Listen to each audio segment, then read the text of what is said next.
Beneath the shattered stars and memories not their own, the party walked the ruins of once what bound gods to grace and mortals to purpose.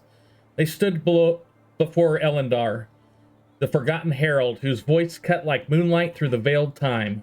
Whispers of bridges burned, names erased, and seals fraying. They passed her judgment, not with blade or spell, but with clarity. And in that stillness, 10 relics revealed themselves. Anchors of divine will scattered like embers across a dying tapestry. Their path now leads them to Bergav, land of weeping cliffs and living altars, where Phelin's crown lies buried beneath ivy and grief. But the sanctum silence lingers, and the name Beltar echoes still. What awaits in Bergav's shadows may not be forgotten so easily.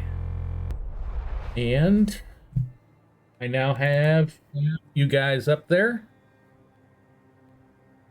Welcome back. I'm going to transfer us over to this scene, just so that we have a reminder of what Bergav looked like. You guys teleported from the temple, and you ended up heading towards Bergav. None of you have ever been here because the whole area you're from has been isolated for the last 2 centuries plus. As you crest the final ridge coming into the city, Bergav unfurls before you like a forgotten hymn. You see ivory towers woven with living vine, fey-light glinting through canopy glass, and bridges of bark and roots swaying beneath colossal trees. The scent of jasmine and old rain clings to the moss-veiled stone. From deep beneath the city's overgrown heart, something ancient stirs, not in anger, but in grief. One thing you guys notice as you are approaching, a very high percentage of the people you see moving in and out of the city, elvish in nature. You do see some things that you have not seen before, walking in and out of the city. Satyrs, pixies, stuff like that. Creatures of the Fae seem to make their home here. As you guys approach the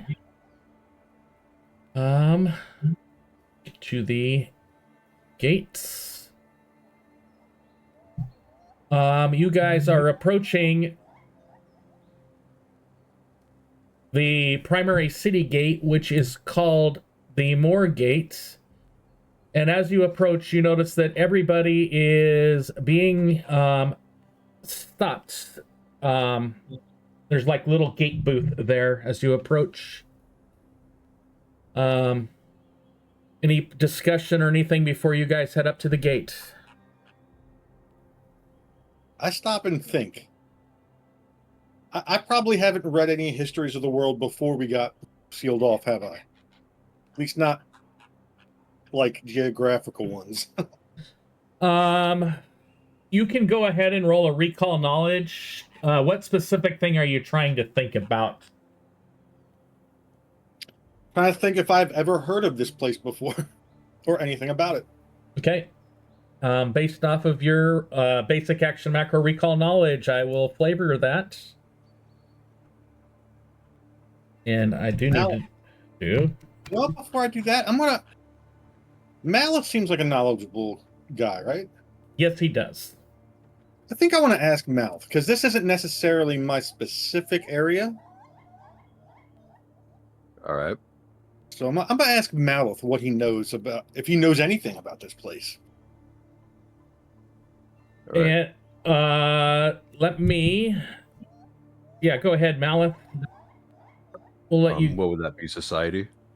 Just do the basic action macro recall knowledge. Okay. And that will give me all of your skills. Okay, recall knowledge.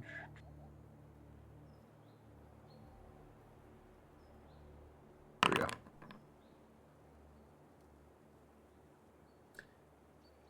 You do know that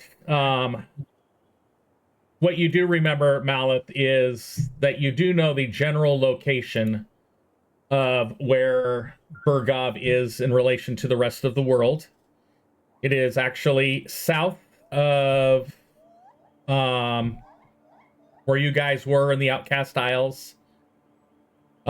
There were relations with Bergav, what was actually the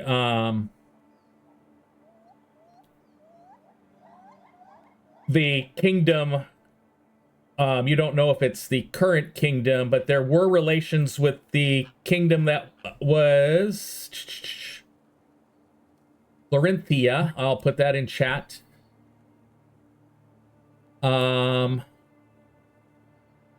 With the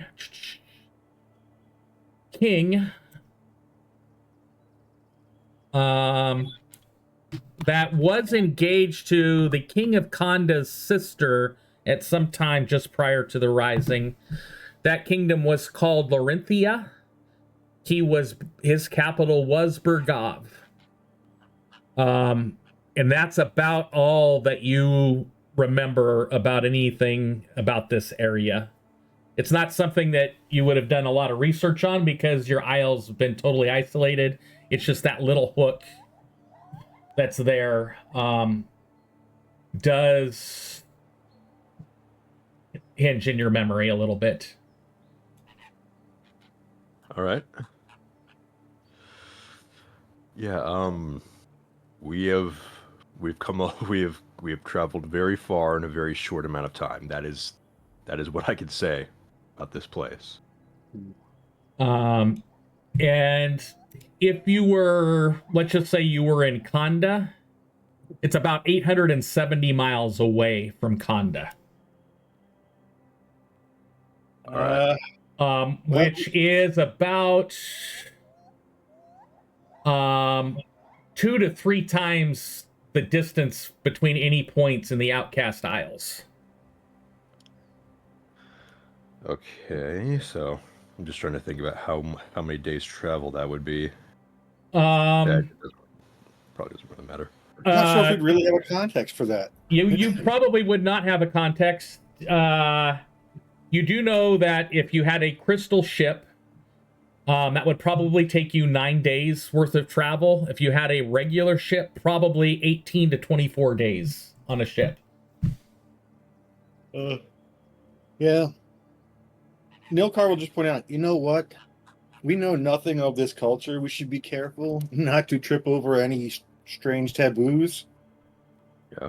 Or tails. Yeah. Good.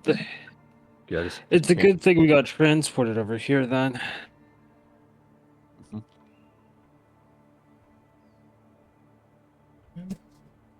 All right.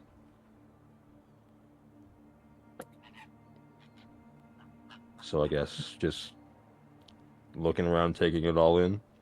Okay. There is a gate. You guys are about 5 or 6. Your group is about 5 or 6 groups back in the line, getting ready to enter the gate. There are other groups with 3 to 6 people in them ahead of you, as well as it looks like a couple families with some carts bringing goods potentially in town. It does appear to be the early morning as you're walking up the hill. You would estimate it's somewhere in the neighborhood of about 7 o'clock in the morning, based off of where the sun is. It's very humid. It's got a very heavy, misty atmosphere as you're approaching the city. It feels alive.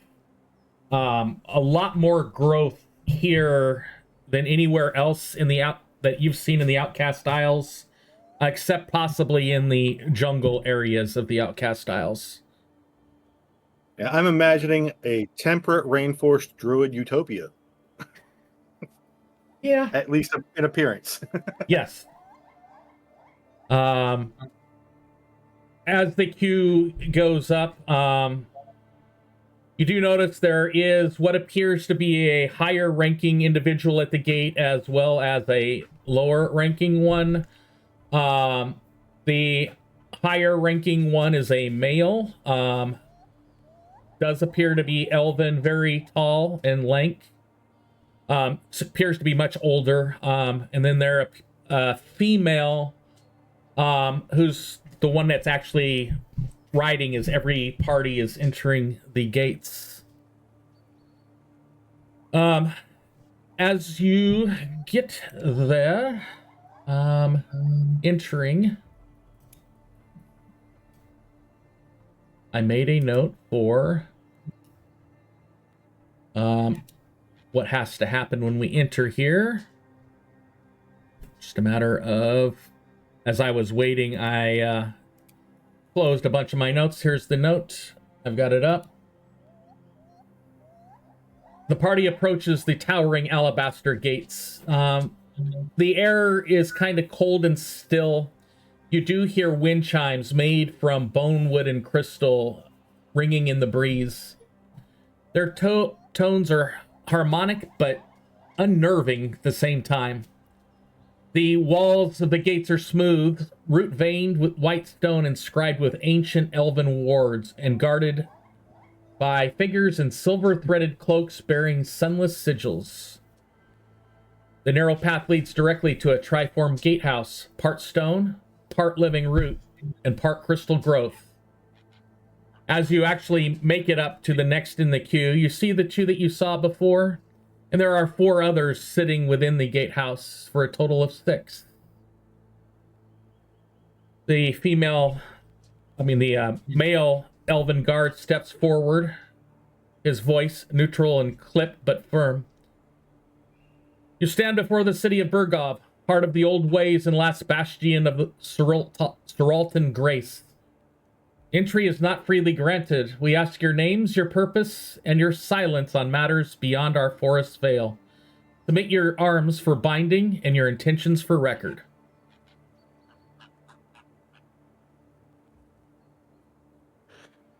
Okay, I guess I just turn around and face the party. Like, do we tell them where we're from? I mean, are they going to even believe us? They're still speaking to the group before us, right?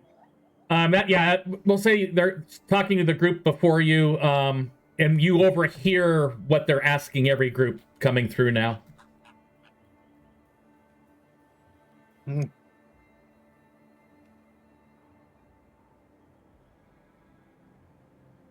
They It could be I don't see the harm.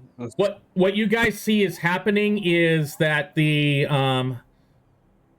swords and bows, all the bows for the group in front of you, they are de-stringed, and there is a wire that is wound and twisted around the notching where the string would go, and then the any weapons that they're actually wire bound into their scabbard, so you can't really pull them out. That seems to be what they mean by submitting your arms for binding. The group in front of you is almost done, and as they finish, the guard looks up at you guys, waves you forward, and says the exact same thing. You stand before the city of Bergav, heart of the old ways and last bastion of Saraltan grace. Entry is not freely granted. We ask your names, your purpose, and your silence on matters beyond our forest's veil. Submit your arms for binding and your intentions for record. I don't carry arms as you would normally categorize them. He looks at you. No daggers or anything? I pull out what is obviously a utilitarian eating knife. You're good. Now, to be fair, I'm not saying I'm unarmed. I just don't have anything you can bind. I totally understand. All right. I guess I give up my bow. It's he lets you destring it. And the wire bindings basically makes it so that you can't really put a string back into the notches on the bow unless you take the wire binding off. And he does that for you. Pole, I don't think has anything. I'm going to go through Pole's inventory really quick. No, Pole does not. He's like you. And then Thorak, I don't think has anything. An unarmed I dwarf. highly doubt it. He has a dagger. He has a clan dagger that he will get wire bound into his sheath.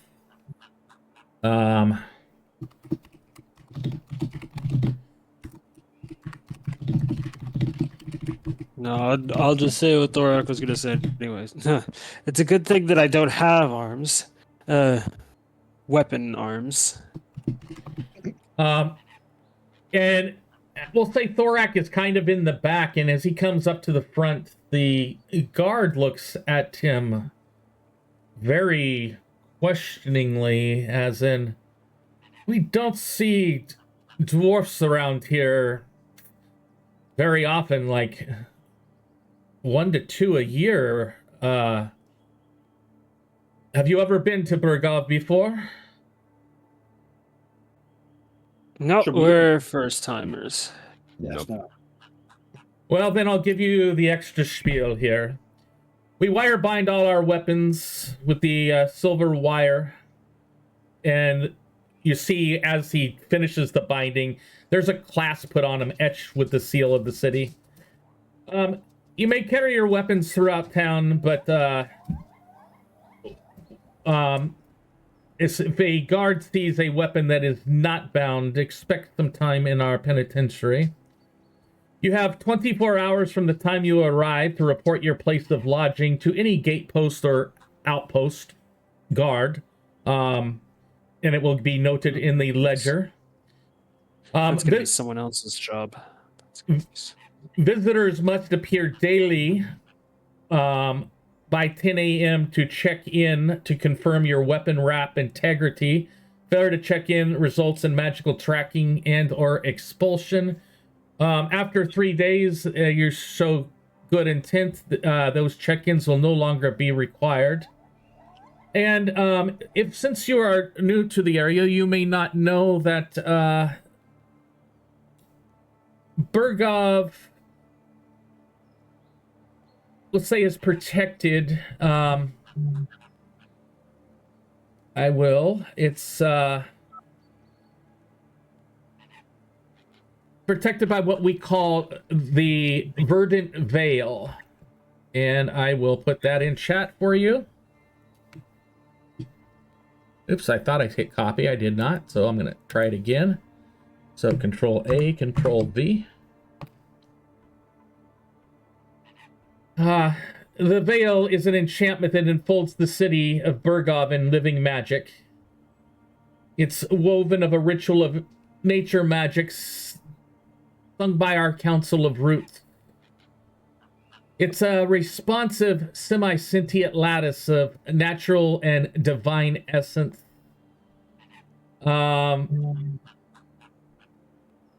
It does nullify high-level arcane, necromancy, conjuration, and extra... Actually, I'll just put into chat for you the properties of it. And then I'll read through them really quick. That way you have a record for you. The veil strengthens the city's symbiosis with its surroundings. It's a full year blooming cycle. There is no fall or winter as far as plant growth goes in Bergav's area. It nullifies high-level arcane necromancy, conjuration from extraplanar sources, and destructive evocations, unless you have a specific permit to do so.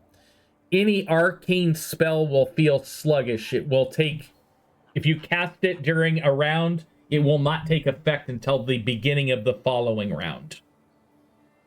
That includes anybody that's casting arcane type stuff. The Verdant Veil calms emotional unrest. Sudden aggression often results in indistinct deterrence.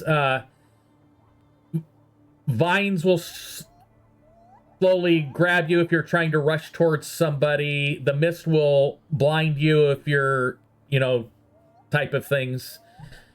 And there are certain zones within the city that are only accessible with those that have a veil sigil or have been actually inducted into the veil by druidic rites. Oh, that sounds boring. How are you gonna defend yourself against people that are dangerous? Well, it sounds like the city will defend you from them. Got it covered. You mentioned something else about information from outside.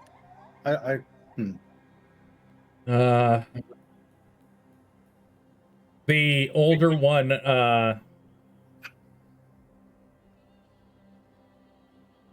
goes,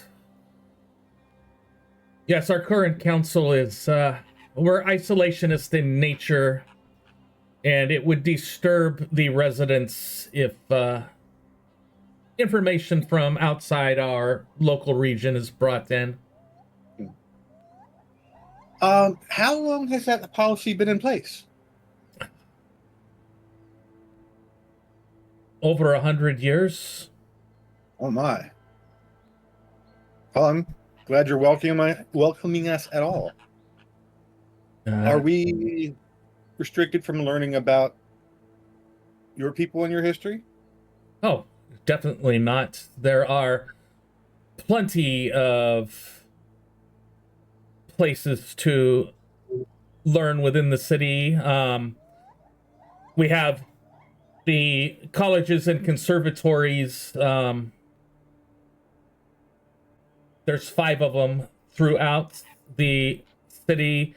The civic buildings are open, and you're free to visit any of our temples and religious sites. Yes, it's not that they don't desire knowledge, but they don't desire the impact of the knowledge to upset the residents. Go ahead, I guess. No, I go ahead.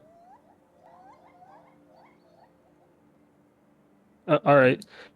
What limits are there to what we can talk about to other people? Like, say, if I found a really cool rare magic item here, would I not be able to tell my friend about it back at home? Oh no, it's the other way. We don't want any knowledge from outside. Especially, he looks at Thorak and goes, we don't need to be hearing any dwarven lore or what's going wherever you guys came from. We're satisfied in the veil, as they say. I think we can keep ourselves to ourselves. Absolutely. I'm very interested. Which repository of knowledge would be most welcoming to outsiders? I think you might consider us pilgrims of a sort. I'm particularly interested in the history of Phelan himself. Okay. Well, we have the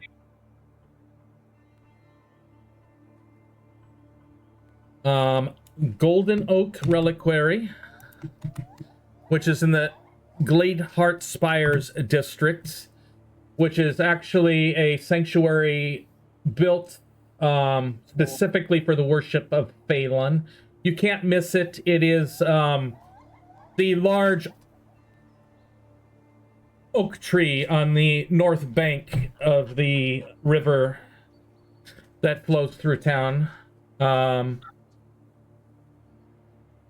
That's specifically towards Phelan. If you're looking for general information, I will actually make you an image that I will put in a journal for you. And we're going to create a journal. And guess what we'll call it?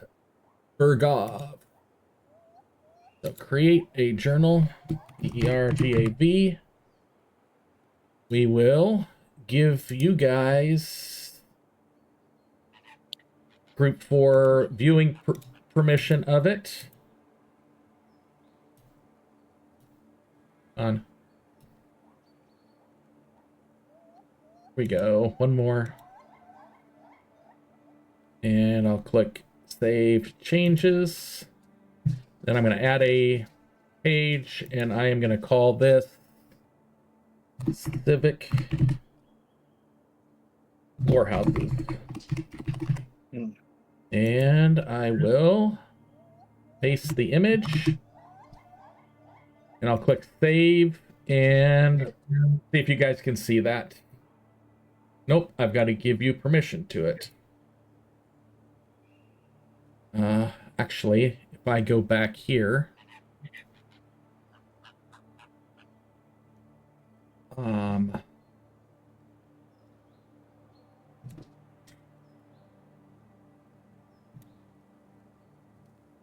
do this, and I go here, and group 4. So you guys should see the picture now, and I'm getting rid of all the other group's abilities to see it. There you go. The civic lore houses. The north-south is, there's a big river that flows through the middle of town. As you guys go in there, I'll give further description. North means on the north side. You're currently on the south side. But those are the various lore houses that are there. There are also, I'm gonna give you information about some civic sites that you could also visit. A clip. And I'm gonna, I think Nilkar and Malith may be down for a lore researching montage. Yeah. And I'll click save. I changed the name of the lore houses one to civic sites also, so that gives you the things that are there. So those are the, if you're looking for knowledge of Bergav or the kingdom in general, those would probably be your best places for official knowledge. Okay. Before we move on, are there any taboos or laws that might be more specific to your lovely Vale that we want to make sure we don't accidentally break? Necromancy will, of any form, well, I won't say. Necromancy in the reanimation or, shall we say, the evil form will result in an immediate trial with the penalty of death. The Veil can pinpoint individuals who cast any spell. Just to let you know that we are not. Necromancy is severely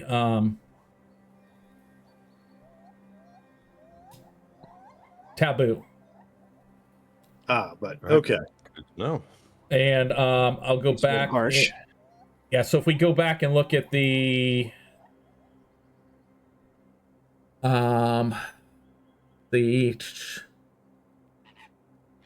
I just wanted to make sure there wasn't like an especially heavy fine or something for walking across lawns or anything. I don't think Grass. necromancy. It's all grass. Yes. No, people, the ground is alive, and as long as you don't go purposely destroying any of the life around here, you should be fine. I think we can all easily agree to that. Yeah, that's fine.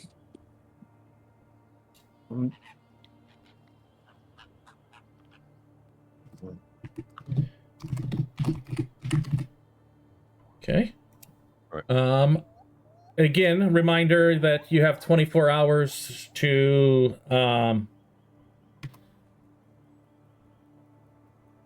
tell us where you're staying. Any gate or any guard posts throughout the city, you can make that notification. And it will be echoed to all of the other guard posts. And he goes about and describes where the names of the guard posts that are available in town. And the female asks for your names as she's already got your descriptions in the logbook. She asks for your names to put into the logbook. I will give her mine. I don't know if cat folk use last names. I don't think they do. So I would just tell her I Nilkar. don't think so. Yeah, I didn't think so either. So Okay.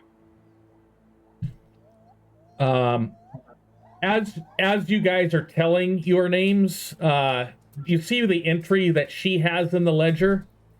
You see other entries that appear above and below that have different gate names after them. It's like any guard that writes in their ledger, it appears in everybody else's ledger.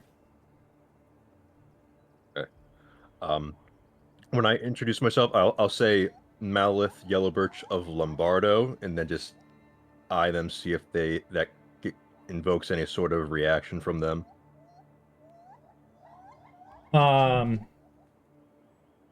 The elder one gives you a little raised eyebrow. The female that's doing the writing, she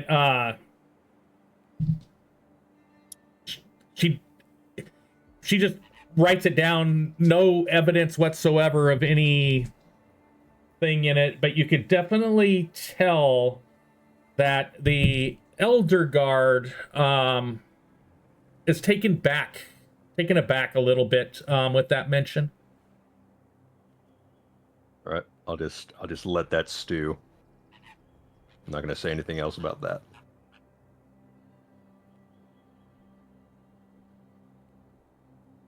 It's an older elven guard? Yes. Yeah. So about how old do we think he would be? I mean, the elven lifespan is probably Like 600 years. Yeah. So he's old compared to you guys. He's in the, from what you could guess, in the 200 to 300-year-old range. He's not Okay, so ancient, but definitely he's, could be pre-rising. yes, he definitely could have been around pre-rising.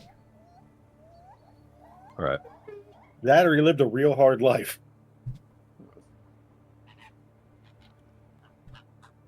You guys, you went outside like an hour ago. You don't have to go outside again. They would like to appeal this.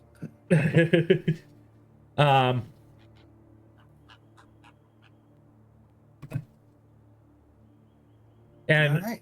he, after your names are signed into the books, he waves you through and repeats the exact same thing to the next group behind you. You hear him say, "You stand before the city of Bergav, heart of the old ways and last bastion, blah, blah, blah," as you enter the city. This is a sizable city, right? It is, for those that have been in Conda before, it looks to be at least a third again larger than the city of Konda itself, which is your capital. Mm-hmm. I look around. I mean, they're not exactly welcoming tourism, but do I see anything that looks like a shop that might sell maps of the city?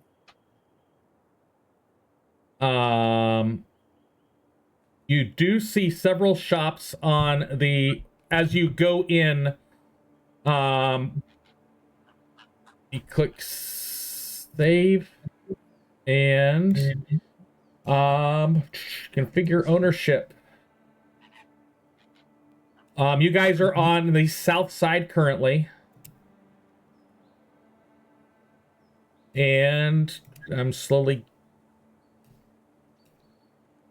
I can't wait till they get Foundry up to version 13, so these some people bug some modules on us.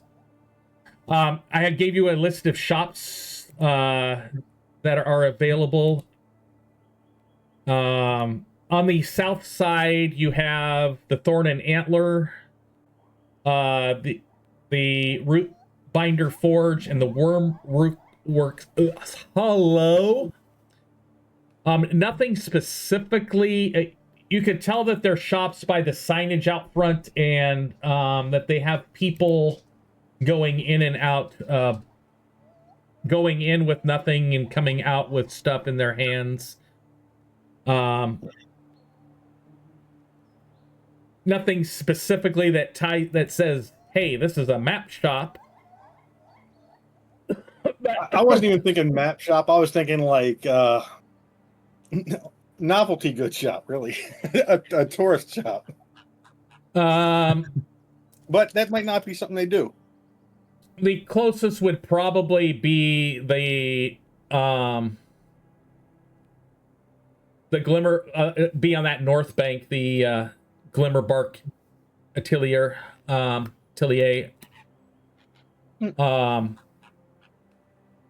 is a major shop, but that entire district that it's in, the Petal Run Market, is you can see it across the river as you're approaching the bridge. There are a bunch of tents out where looks like a big open air market type place there in the center of the city, just across the water on the north side of the river. Looking at for anything particular as you're wandering around the city, and it is overwhelming pretty much to a lot of you. People seem to be friendly. Nobody going out of their way to avoid you. You do see greetings of people that obviously know each other. They're greeting each other on the streets. The city is clean. Is it weirdly clean? Let's say it seems to be fresh, is the way I would describe it. Right. You don't see any dead plants or decaying plants, nothing with any blight on it as you're walking through the town. But once you get into the main city, besides the streets are all cobblestone, but there's growth throughout the cobblestone. It's moss for mortar. Yes, it's very different and overwhelming for those that have not spent time. It's almost like you're in the woods, but you're not in the woods type of thing. I would ask the rest of the group, where do you all want to start? Well, I'm partial to that temple. I think that's the best thing to do is probably start with the religious authorities.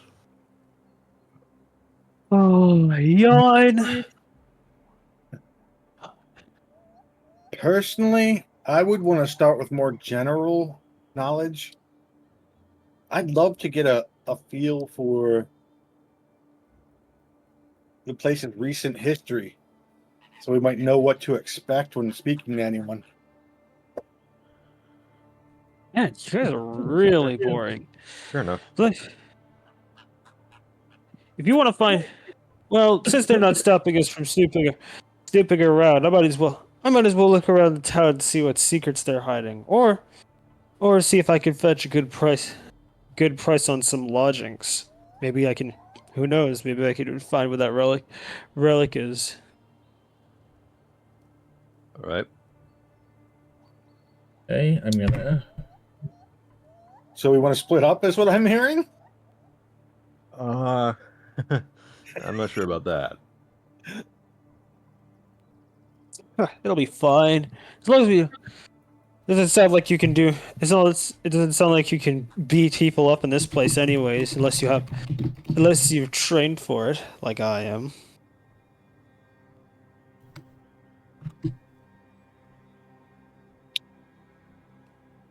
Doesn't sound like you can run into any danger, is what I meant to say. Oh, I'm sure there's danger everywhere. Nowhere is completely safe.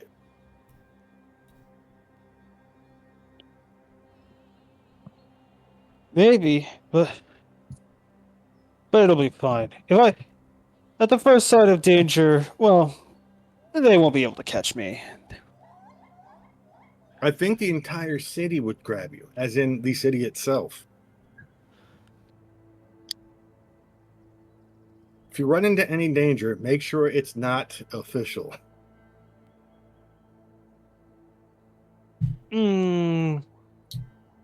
I can't promise anything, but I don't think I'll run into that kind of trouble.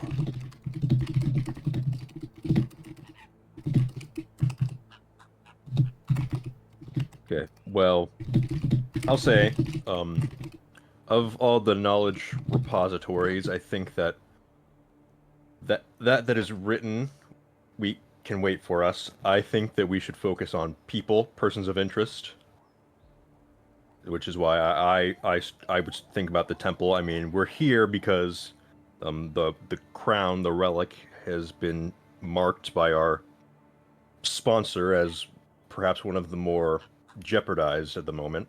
So I think that we should take our time, but not too much time. I worry about going into a temple and asking them about one of their hella relics, especially when it may be in danger. I don't understand how it could. To be honest, I don't even understand how it could be in danger in the first place. With all the boring security and stuff, you'd think this place would be completely safe. Well, I mean, a bunch of strangers from halfway across the world just showed up in out of nowhere. I mean, we can't think that we're the only ones with those kind of powers. We don't know what people are capable of out here. We've been stuck in a place that apparently has been very short on magic.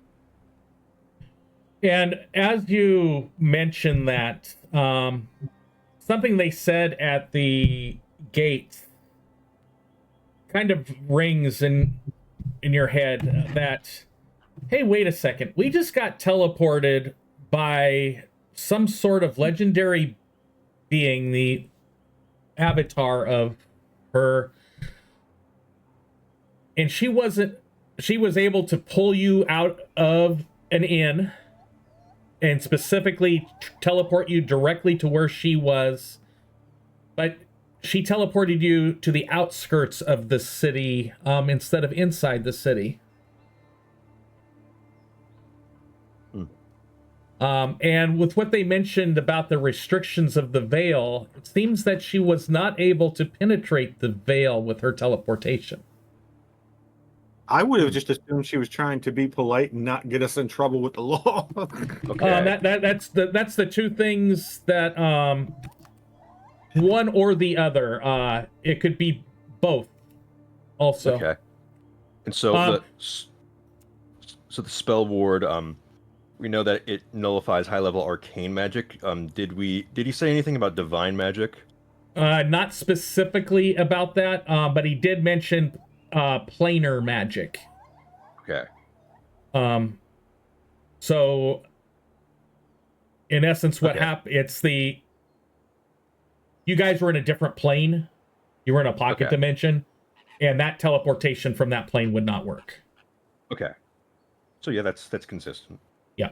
All right. Have we seen anyone casually working magic as we traveled so far? Like a cantrip or something harmless? You see the kids playing around with their thaumaturgy and stuff like that. People are using magic. There is arcane being used, but you do see if somebody accidentally breaks a rose, you see them using druidcraft to repair it, type of thing. You do so. They are using magic. It's not like magic is outlawed. It does seem some aspects of particular schools seem to be suppressed, though. I just wanted to make sure it was a casually used thing, because I want to make sure that I'm going to see if there's any reaction to me bringing out my claws, which I'm not even sure if that qualifies as magic of any kind.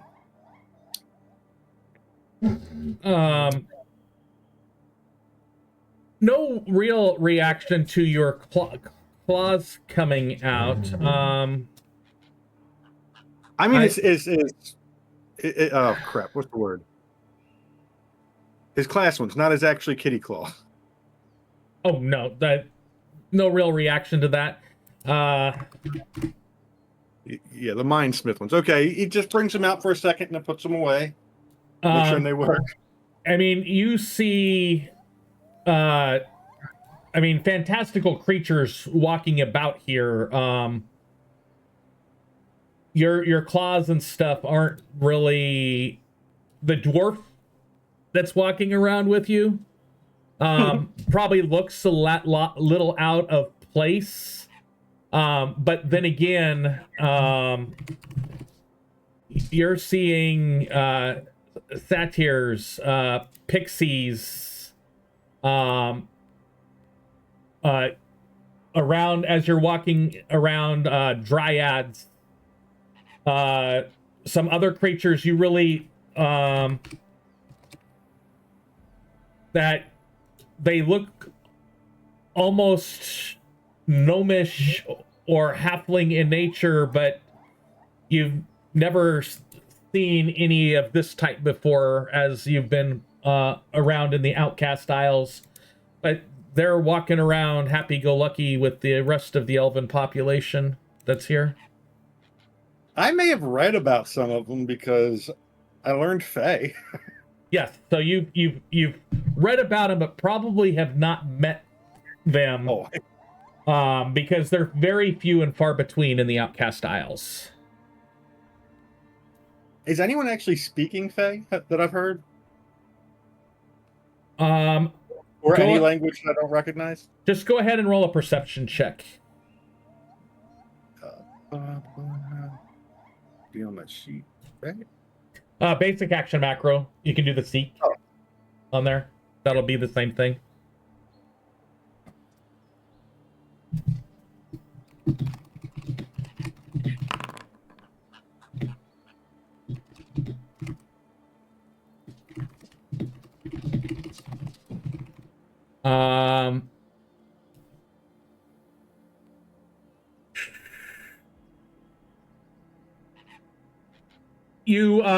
You hear other languages that you do not understand. You really can't tell what they are. The dialects of common, besides what the gate guards spoke, it seems to be very, very refined that you hear. Very little use of slang that's coming out. But you don't specifically hear any Fae, but you do hear some languages that you do not understand. Okay.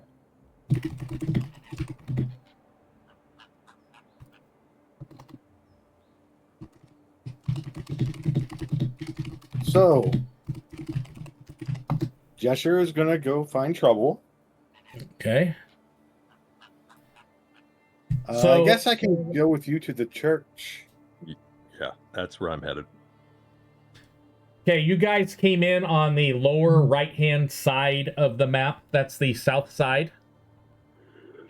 There's a single bridge in town, and as you guys are walking through town, going towards where the church is in the northwest corner of it. You guys can see it as you get to the central area of the town. There is a very large golden oak tree that fits the description of what he called the temple. All right. As you approach the bridge, it's not like any bridge you have ever seen before. It is clear, almost crystalline in nature. The light, as the light from the sun goes through it, appears to be almost like it's reacting like a prism that the light refracts off of it into the various spectrums, causing a rainbow around the bridge. And in actuality, they actually call it the Rainbow Bridge in town.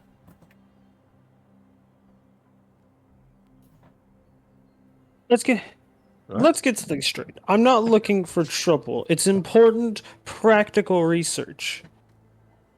Okay. We're supposed to find some place to stay by the end of the day, anyways, right? Might as well start with that.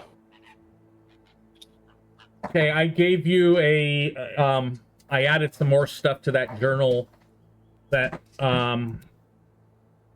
there are taverns and inns. Any particular one that, based off of the name, that's kind of what the sign would look like out front. Any of the ones based off of the name you'd be interested in looking for Okay. lodging? We'll let you deal with that as the others head to the temple. Okay, I'll come back to you on this. Okay. I'm gonna read the descriptions a little bit. As you guys are heading across the bridge, on the left-hand side of there, you do see that open air market area. The oak tree, quite relevant, straight out in front, against one of the back northern walls. You can't miss it. You do see several people coming and going from there. It does not appear to be off limits to anybody. The tree itself. Are you guys just going to walk towards it, or are you going to interact with people? I'm gonna approach. I'll look around, but I'm not exactly looking to talk to anyone at the moment. Yep, nope. I got books to read, or scrolls to read, or something to read. Yeah. The temple itself, it is a huge, I'm talking huge oak tree. Like, we're talking 70 to 100 foot base at the trunk. And it looks like, I mean, people are going in and out of this tree, and it's not like it's been carved out, but that's the way it was naturally grown, that there's spaces within, and you see like stairwells that kind of climb up the outer trunk, going up to various levels. This tree is very wide, and it is extremely tall, branching out. It's probably the largest structure any of you have ever seen, including any structures you would have seen inside any of the major cities in the Outcast Isles. Does it seem like a giant hollow tree, or like a giant tree that grew chambers on its outside? It seems to be both. There does appear to be chambers on the outside at the upper levels, as well as you're approaching it, it looks like to be hollowed out. But as you get closer to the entrance, you could also see that it's not like it was hand worked, hollowed out. It's almost like a natural grown voids within its structure. Ooh, bark on the inside too. Yes. Interesting. Well, there's no bark on the inside. It's like the what would be the inner wood of a tree from the inside, and you can tell it's quite aged. It's protected somehow, whether naturally or supernaturally. There is no sap or anything oozing from the inside. It's nice, smooth. It has a lacquered like appearance, but there's not really a lacquer on there as you kind of go in. And the place has a general appearance as you're getting to the doors of basically it looks like a large reception area with some desks off to the side with little alcove rooms. And then there is a door at a top of a set of stairs that seems to lead further upward or inwards.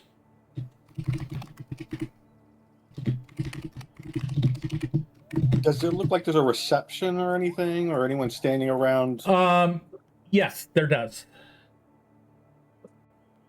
I would approach. Okay.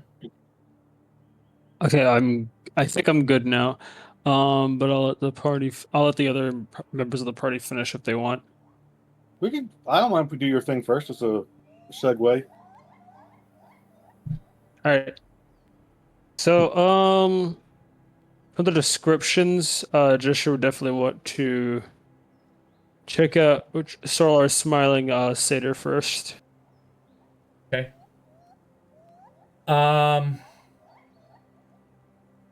When you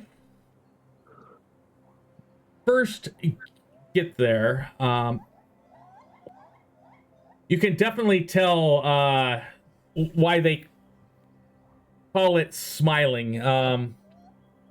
It sounds very boisterous within. There's music like pan flutes and stuff like that coming through. The door, which isn't really a door, but appears to be a set of vines, like the old 1970s beaded doorways that people would have in their houses type of thing, but it's made out of vines. You go to push in, and the vines really aren't there. It's just an illusion of the vines hanging in front for the door.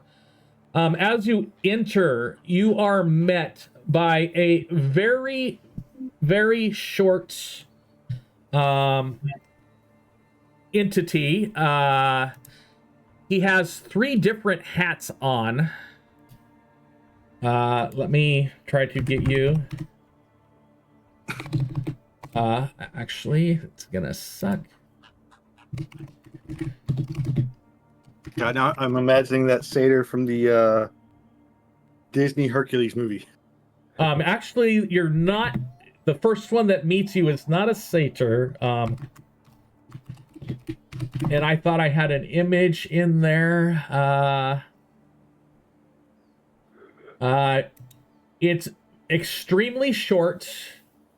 It has three different hats on. One's blue, one's white, and the other one is colored almost like the vines.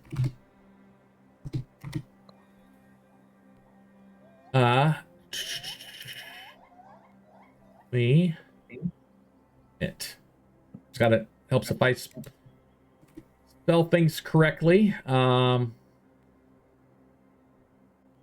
It's closest I can get. He does not have the weapon out. How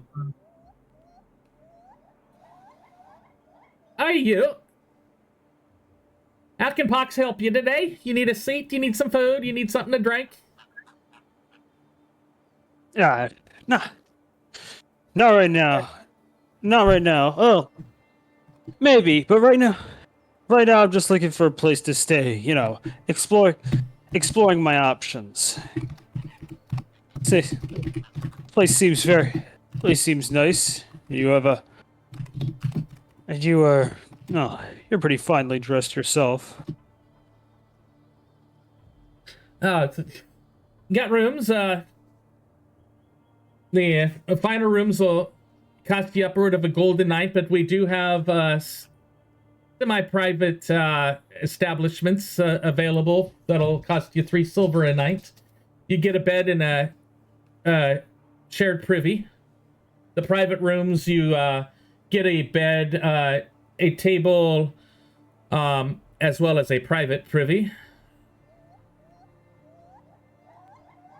Sounds good.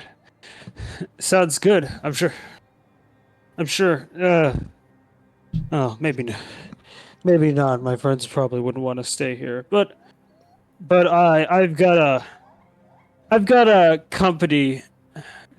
They're not here right now, but I'm searching for lodgings for them, and I'll definitely come back here later if they're interested. Oh, well, it's, I will say this will be the, we won't disappoint you, let's say. There's always excitement to be had here. But, yeah, look around. We do have plenty of spaces available.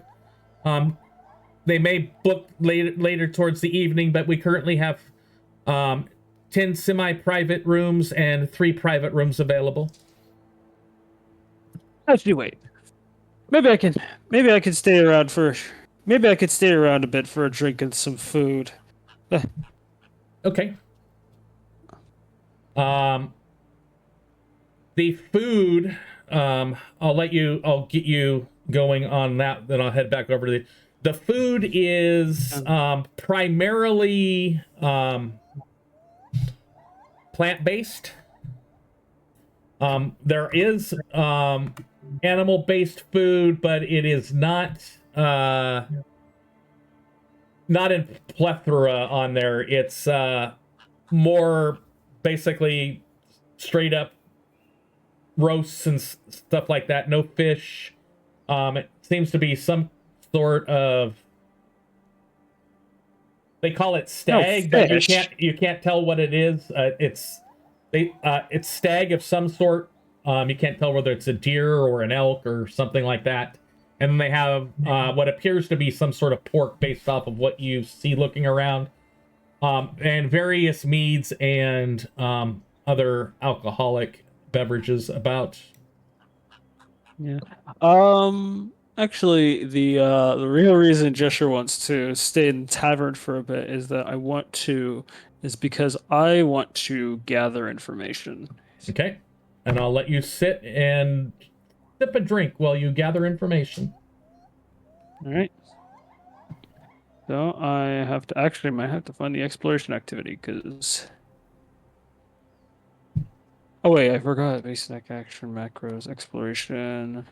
Yeah, there it is. I found it. All right, it is blind.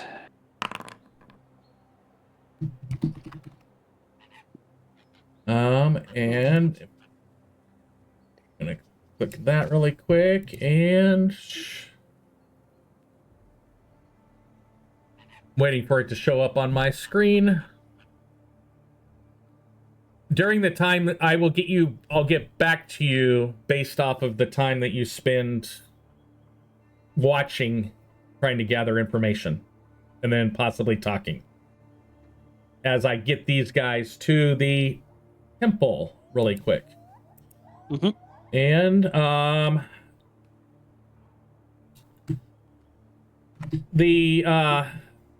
there is an individual that is there. It looks, I mean, you are, here's again different than you've seen before. Let me try again. Control V.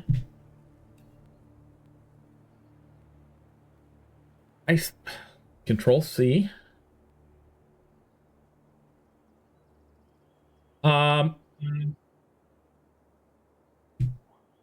She has very soft features. You see flowers braided in her hair. In a very quiet voice. She asks, "How can I help you?" And I'm going to try one more time to get this image. For I'm you. sending good vibes.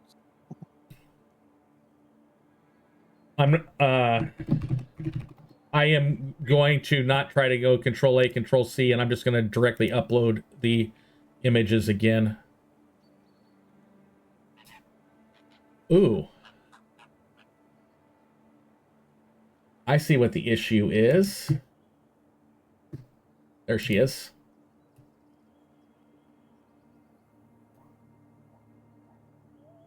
I click save, I click, and then I click it again. There we go. Yes, it's messed up. But, how can I help you? And may the veil protect you. I would walk up and try and introduce myself and Malith. Would this be a good time to use make an impression? Yes, it would. I would try to greet her as politely and eloquently as I can manage as I introduce us. Oh my Okay. God, her fingers. I know. That's what. I'm trying to find the one that didn't have the 16,000 fingers. It's not a big deal. Should this be blind? Doesn't have to be.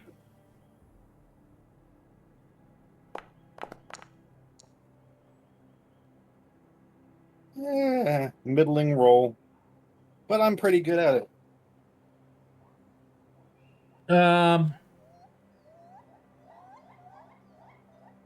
You did not, as you make your introductions, the smile stays on her face. She still seems giddy and joyful around you. You guys gonna have Thorak and Pol with you? I think Thorak may have.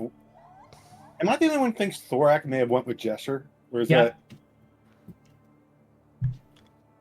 that a poor impression, do you guys think? Or I don't know. I don't think it would be unreasonable to have one person keep Jesher in check. Yeah, I think Thorak would have been good to go with Jesher. I just imagine Thorak enjoying drink too. So Yep, that's what they are doing.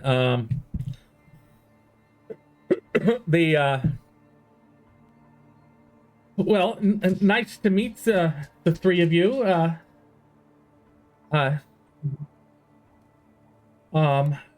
You here for lodging or worship or knowledge? We provide any and all.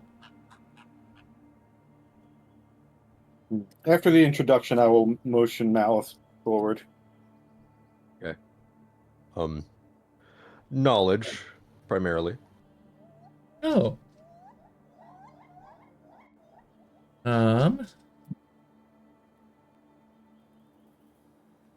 Well, anything in particular? Religious in nature? Mundane? Magical? As you see flowers start to appear at her fingers as she's moving things around. And then the flower petals kind of drift off of her fingers and turn into little flying things that kind of start flying around inside the room. I'm most interested in learning about the Verdant Crown. You see her face gets very quizzical look to it. I'm afraid I don't know what you're talking about. Oh, well. Never heard of the Verdant Crown. Are you in regards to Phelan, correct? Yes. I have not encountered it in any of my studies, anything about it. All right. Well, I mean, Phelan, anything we can learn about Phelan would be very helpful for us. Well, she is our protector. She's the one that does provide the veil. Anything in particular that you want to know about her?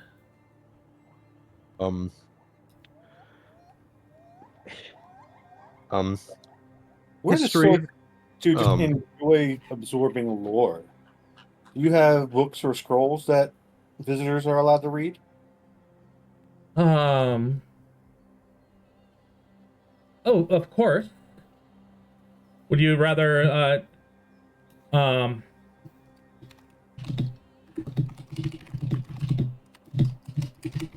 And sorry to interrupt you, Mouth. I just wanted to ask that real quick.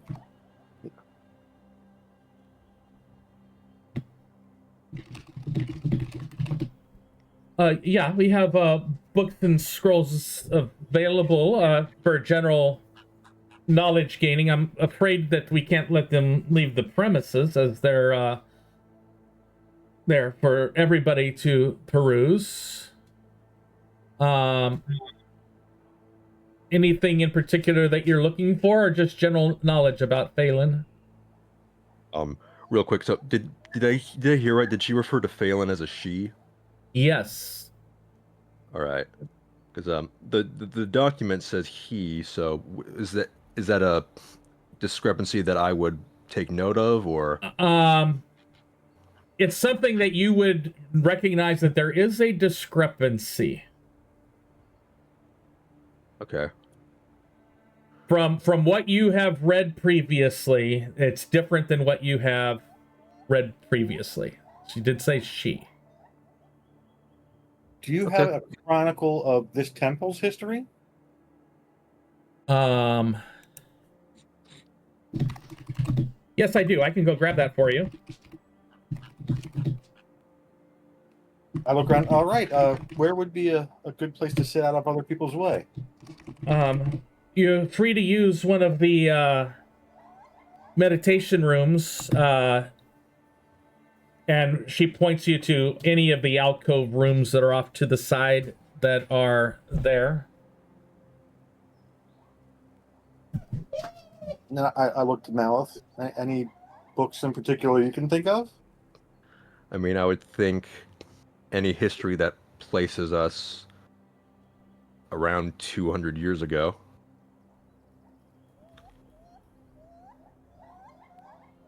Okay, so I'm going to do it this way. We're going to create an item. I'll call it a treasure. And the Chronicle of the Oak Temple. And edit.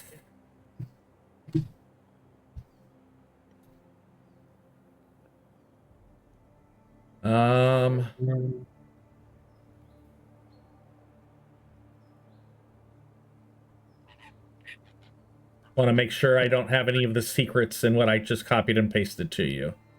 That is a good idea.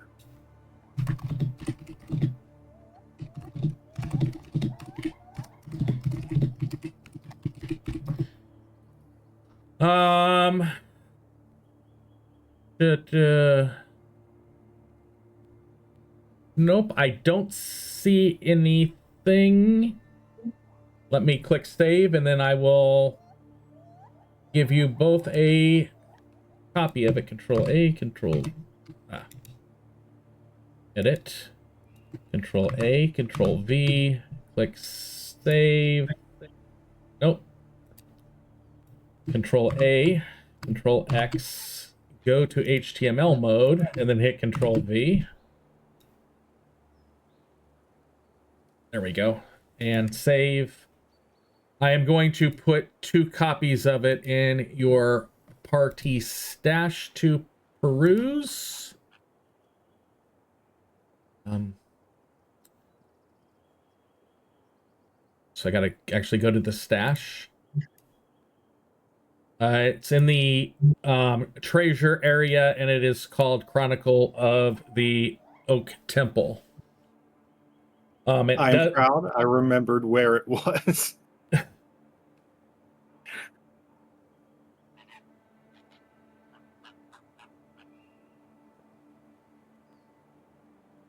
So I'll give you that to read, and I'm going to go back to Gesture and Thorak really quick.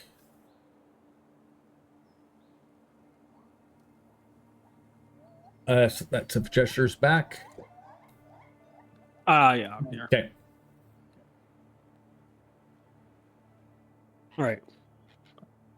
So, I'd say the main thing I'd be interested in is probably any it seems like a tavern is a good place to share any interesting stories they've heard, like maybe any rumors of something happening, or maybe like any place I could find any rare item without specifically mentioning what it is.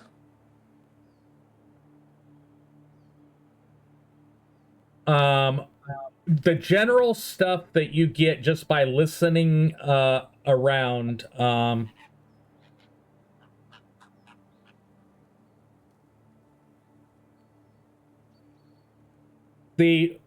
as far as shopping, they direct you to the Petal Run Market.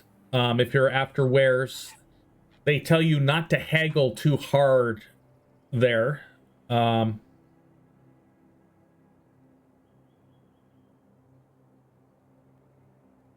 One of the you do overhear a conversation between a couple of appears to be younger elves or half elves. We're talking probably in their young, very, very young age, 20-ish, so very young for both races there. They seem to be very upset with the current leadership of Bergav.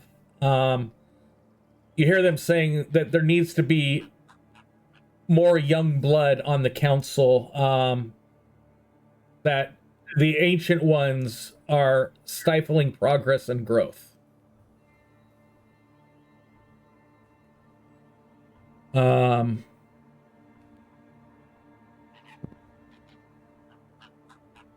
Other thing that you overhear while you're there is that one of the individuals complains that the moon bridge did not seem as solid last night as it should have.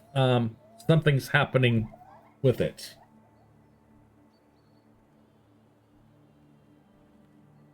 You don't know what that means, but that's what you overhear.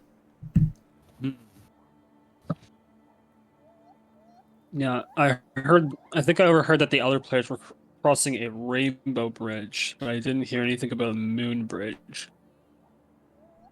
Yep. Yep, you did not hear. I have not told you anything about a moon bridge yet. But you have heard somebody say that the moon bridge was not as solid as it should have been last night. All right. I guess I would go ask the elves if there's since they seem to be, Gesture would empathize with them about about having younger people in charge. But I would ask if they've ever met anyone who seems like they'd be bold enough to do something about it.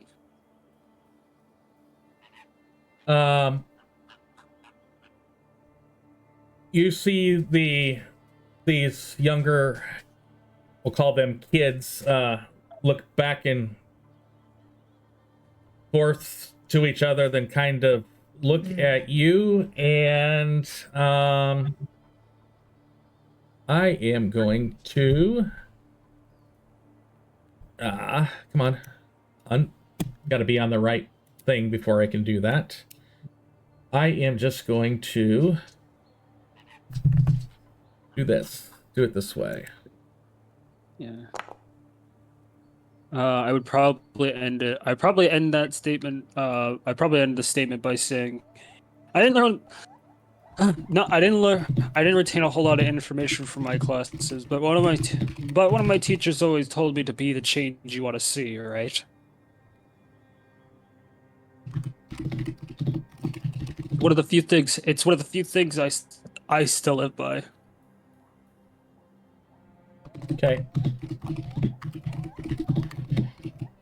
They seem wary of you. They don't recognize you, recognize you from being from the city.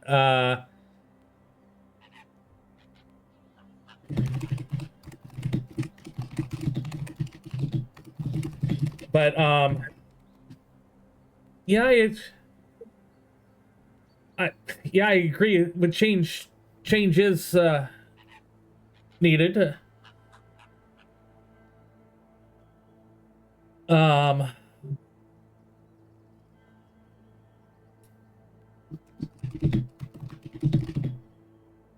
But we don't want to be the spark or the firebrand that causes the forest to burn. I see. Yeah. Well, personally, I think it's part of the fun. But if you'd rather play it safe, then who am I to stop you?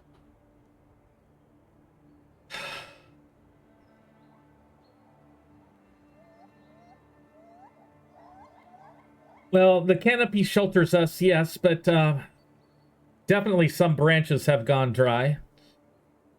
The older of the two, there's talk amongst us younger circles. It's quiet now, but growing. Oh,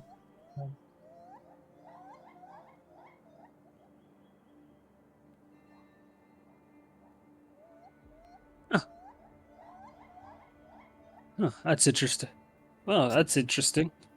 So you saying we should be shaking these roots? No, no, I mean, if you want, but like you said, you don't want to burn the whole forest down, right? Oh no. It's just the second one, as you say that, it's, well, no one's like talking about cutting the tree. We just need to prune some of the rot out. Planting a few new voices in the grove. Yeah, I get it. Yeah, I get it. I was just curious. Where seems like a pretty safe city, and they always say that those with the biggest smiles often have the most to hide. Yes, the city's safe, but be nice to hear more about what's going on in the world since we separated from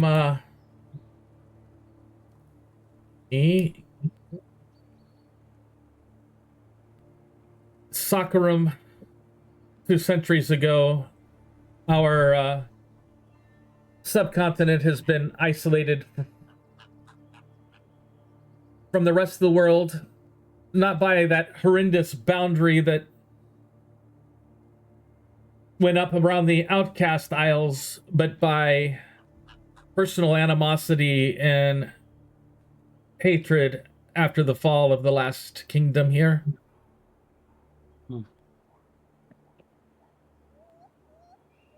Oh, Well, I'd like to teach you, but one, it's against the rules. Not that that's ever stopped me before, but also, I'm not very well traveled. I've been stuck in a veil. I've been stuck in a veil of my own. If you catch my drift. Uh, yes, do take care, and I be careful rustling the branches around here too much, especially with the elders about. They tend to be closed-minded and closed-hearted. And I would like you to, let me get to my bar. I would like you to,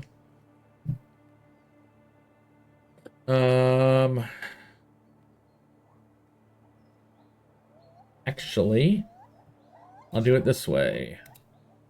Got you selected, only you.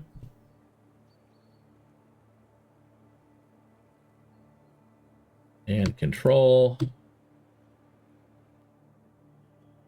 And click that roll that's in chat and then select whichever one of the two attributes you want to roll, either society or diplomacy. Yeah. Okay. I'm going to choose diplomacy because I am untrained in society, unfortunately. Boom.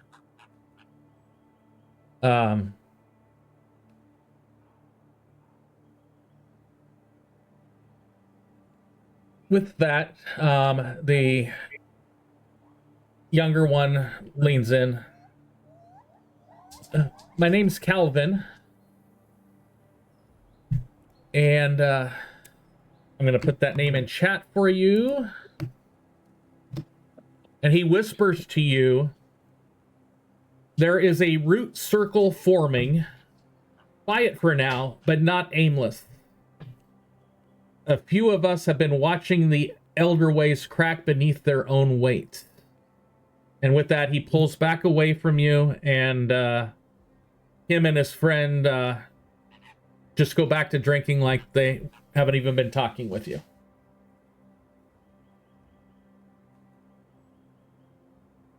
All right. Joshua shall make his exit. Okay. And I put that in there for you, so we have a permanent record. And I'll go back to Malith and Nilkar and Pol at the temple.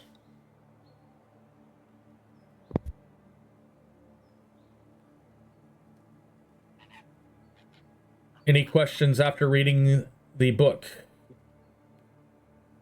Or the information that was in the book?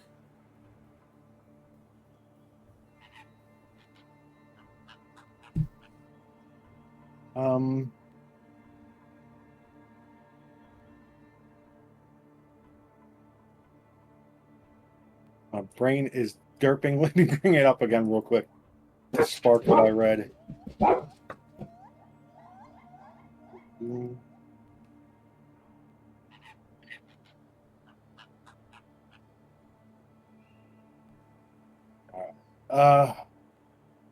This was the history of this temple, right? Yes, that's the history of the temple. That's what you had asked for?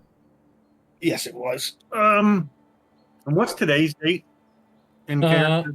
The 5th of Dawn March 212 PR.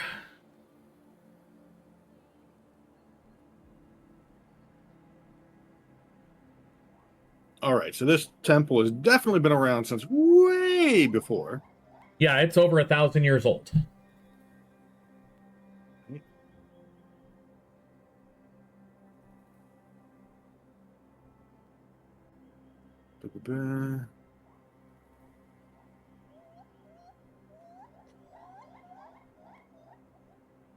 Hmm.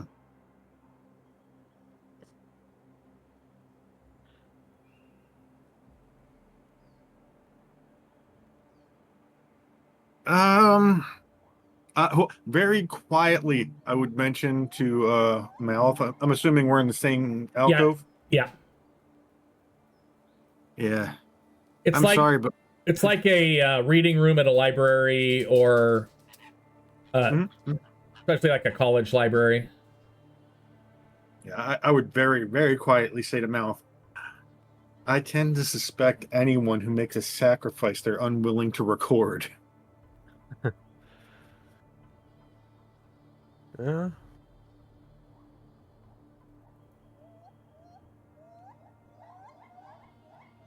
Yeah. It's odd. Yeah, I'd keep it in mind, but I don't think we should ask about it. Probably not. When I look at the book, the last line, there's just a B. Is that like a typo? No big deal? Let me pull up the book in the view you guys have. Chronicle. Right under notable practices, there's two of them. I may have clipped. I did clip a bunch out. I need to add the ending of the book.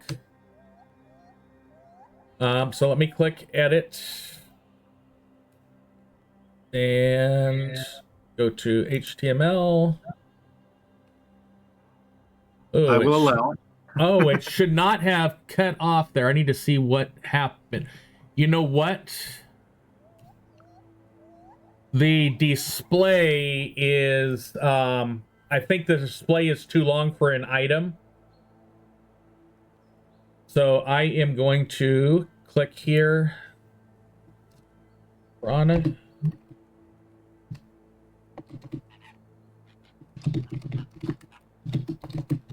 Let me see if it fully appears if I put it in a journal entry. Because when I opened up the HTML, all of the HTML is there. But it's not displaying. So I'm thinking that it is too long for what they put on there. So let me see if it everything shows here. Some sort of framework limit. Yep, and so that does appear. So I am now going to give you guys ownership of it, or observership of it in your group 4 book journal. If I click save, you should have it now. I think I missed somebody. There we go. Who did I miss out of your group? I missed Gesture. There we go. And it's there. The only guy who's here, but the guy's reading the book. Yeah.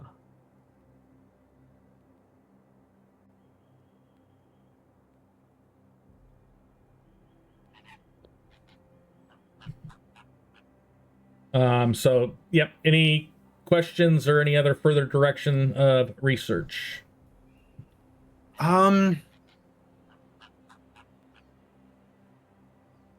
I have questions. I'm just not willing to ask them of anyone here. Okay.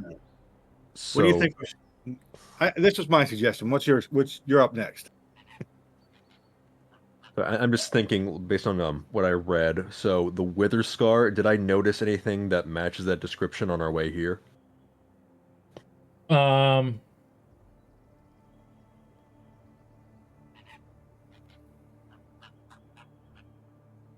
Not from the direction you guys came into the town, no. Okay. You guys came in primarily from the southeast. That would, if, let me go to the laid map. I'm going to bring you guys to that really quick. Activate. Well, you guys popped in there quick. It's not like we walked over a horizon either. We kind of materialized. So if you notice, Bergav is right on the coast. You came in basically from the coast side of Bergav. The western heartlands they're talking about is where I'm pinging on the map.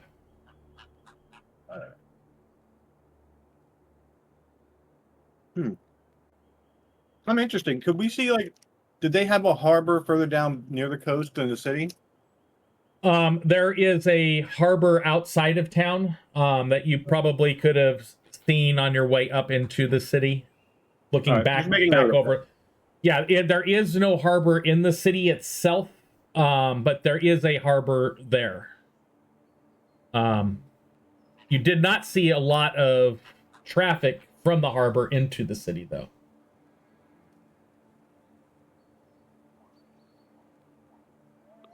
Probably more of a fishing village.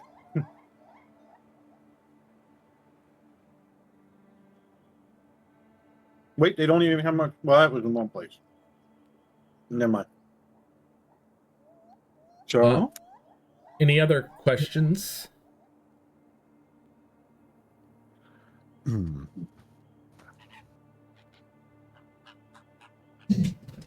right.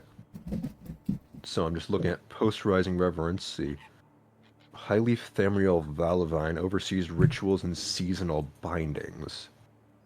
That could be relevant. Yes, that is the other person that I put in your journal, the Bergav journal for this location. All right. You have, you're assuming that it's this elder Okay. gentleman.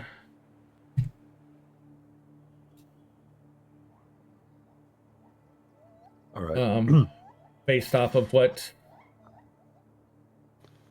they. the female we saw, Yep. did she look like a divine touched elf or probably something else? Something else. Would I be able to roll to see what she is as a creature, or is that separate? Go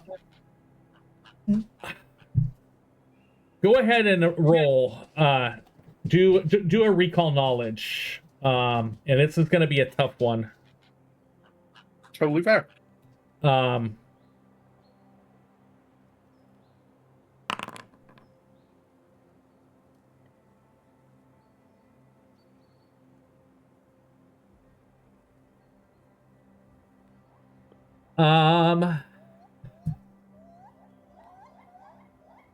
That esoteric lore got it for you. It's because she is very esoteric in nature. I am going to add a page.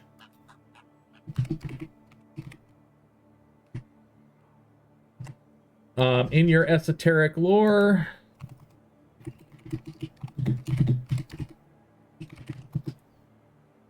And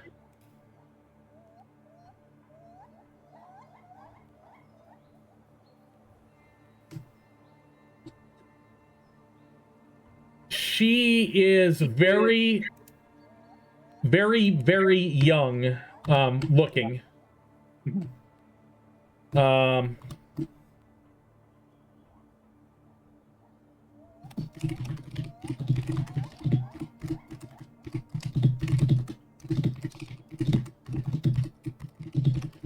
She is about 5-ish, 5.5 feet tall currently.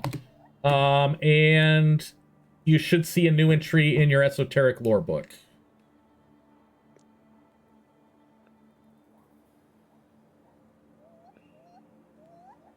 Oh my! So she might be like 5 years old. Yeah, Or she is. equivalent. She is very, very young right now. She is young looking.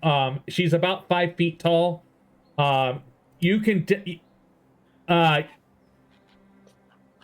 tell she's got Fae in her blood. And just from the nature of the way she greeted you and stuff, and the way she's playing around with the flowers growing out of her, the magic flowers growing out of her fingers and turning them into like butterflies and stuff, you think that she is a young furbolg. All right. I would note that because I'm always curious about that kind of thing. Yeah, esoteric got that one for you. It was a 24 DC, and you. That's a very gettable one for my esoteric lore. Yes, and because that is very esoteric. That's why I gave it to you. You have never seen one before. You've just read about them in ancient histories from that were the little scraps you're able to find in the Outcast Isles. Cool. I'll probably be making personal notes later.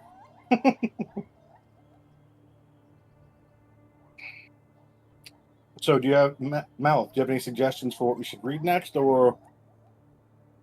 I think we should have a word with Highleaf Veilvine. Okay. What about? I mean,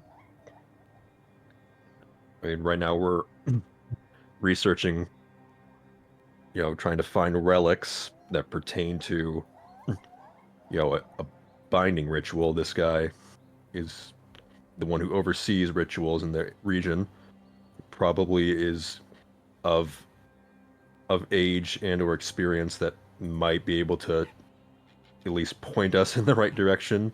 And it sounds like the Verdant Crown isn't common knowledge, at least among those who are pre-rising. The things that make me worried are especially when religions decide to keep things secret, they can be very, very touchy about it. Yeah. And this is a very touchy situation. And if that girl who was quite happy to go find us whatever book we were asking for had no clue about it, this might be sensitive. You don't want to try and figure out more about maybe why it would be sensitive, so they don't try and turn us into mulch if we approach it wrong. Okay, well, I guess then my question: how do you suggest we do that? My dashing good looks may not make it obvious, but I like reading books. And I'm pretty sure they have more than this one. Okay. So, I guess just learning. If you want to go straight to that, I'll go with you. I don't feel like I have enough knowledge yet to approach something dangerous. Yeah, well, I personally don't think we're in much danger. I mean, and it wouldn't hurt to gather more information, prepare ourselves, but I think that we're probably safe. May I suggest one more book?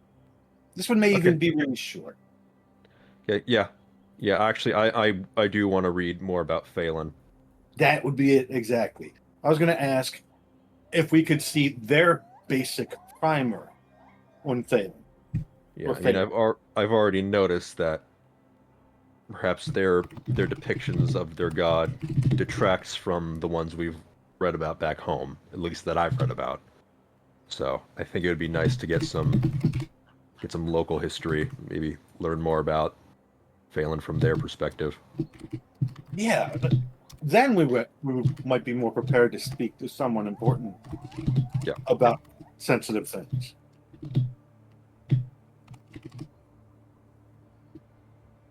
I assume Right. Paul says something crazy. Okay. Paul does that. I am going to. So you're gonna go get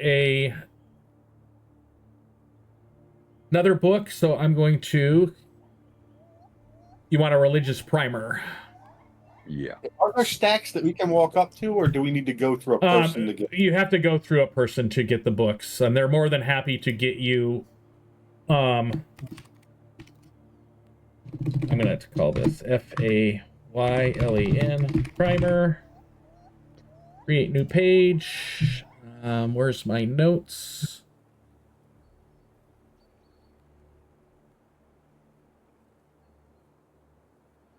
Is it gratifying when we actually make use of all these notes that you made?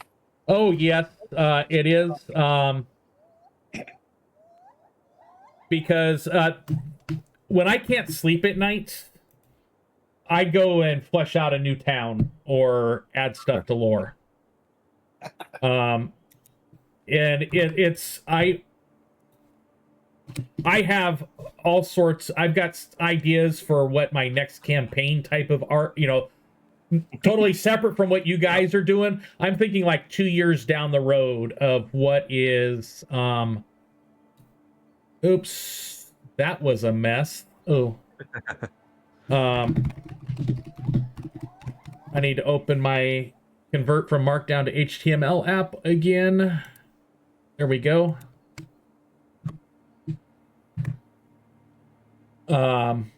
That's the one thing I wish that Foundry would do Markdown nicely. We're gonna go back here. And I think that is a good. Again, I see what you mean by mess. And we click save. Oh, Boom. That's much better. Yeah.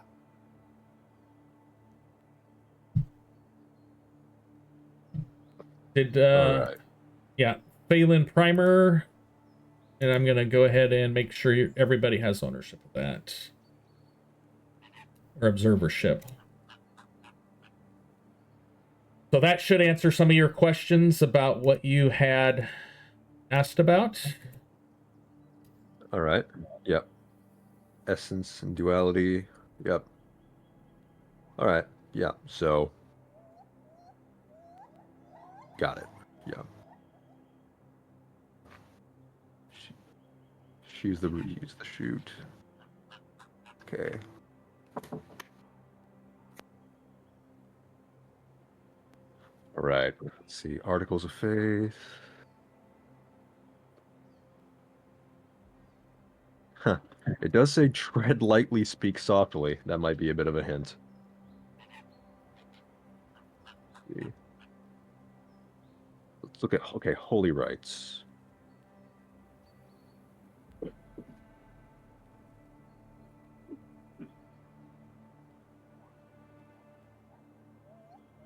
All right. Oop, festivals, observances. Okay. So, do we have an idea of what season it would be, at least on our what season would it be in the Outcast Isles right now? And it looks like I cut some stuff off again. Let me do it.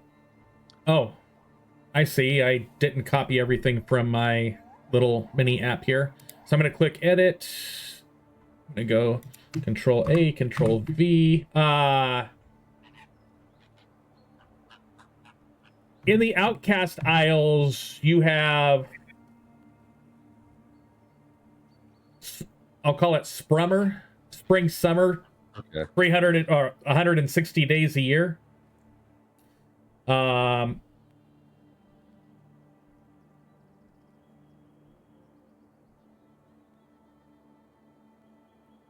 And I'm going to click save, and there I do have some updates right after festivals. For the purposes of what the rest of the world currently is in, this would be the end of winter, beginning of spring time frame. Getting ready to turn into spring. Let me go to configure settings on simple calendar. Look at my months. Yes, the double new moon, or the double moon thing that happens at the first of the next month, is the beginning of spring. Blossom Vale. Okay. So you are about 15 days from that spring festival that's mentioned in there. All right. Ooh, I'm most interested in that Dusk Hollow Hall. So, shared temple of Nymar and Isfira. So, do I get any more references to Isfira, perhaps about the relationship between said deities? Let me go pull up Isfira. I do have some.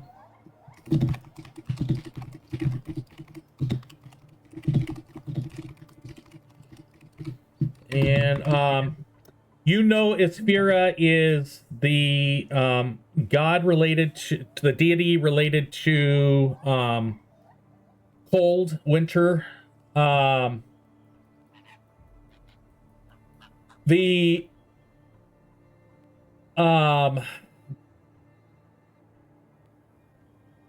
but also with that, she is also strongly towards endurance.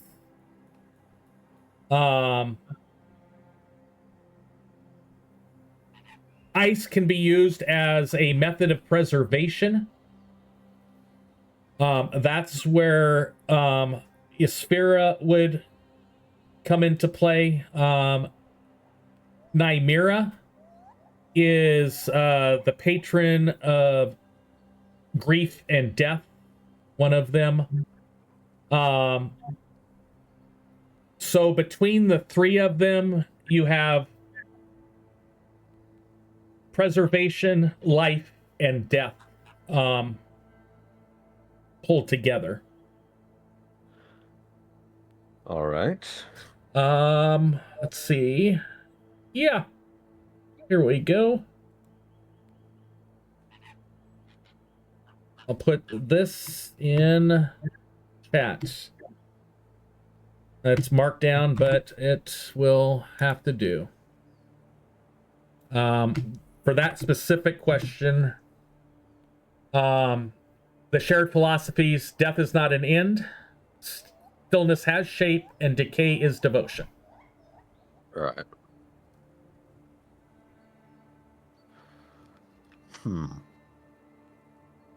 Okay. Something will have occurred to me while we were reading, and I will mention to my companions. Oh, you know what? If we find the crown, these are the people we're supposed to bring it to. Aren't they?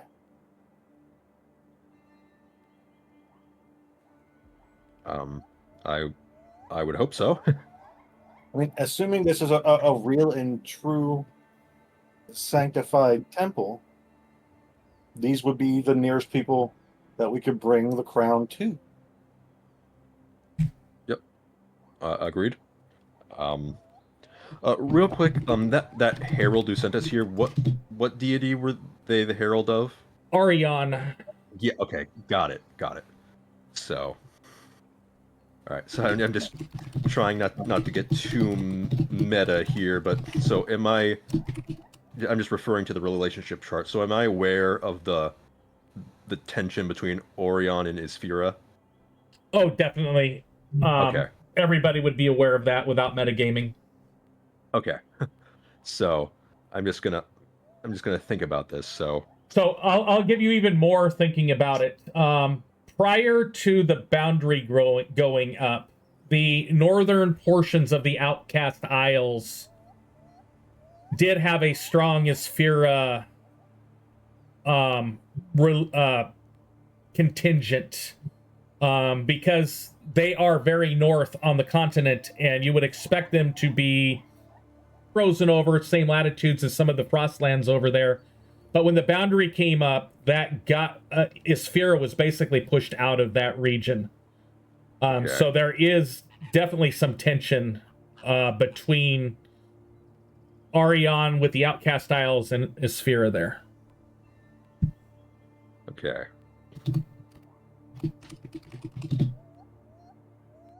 Yeah. I just find it interesting that of the two relics that were highlighted as maybe some of the more jeopardized are the ones that belong to one of Orion's greatest foes, and then here we are with a deity who's a holy deity, but is probably, considering how solitary of being Isfira tends to be, probably one of the closest things Isfira could consider an ally.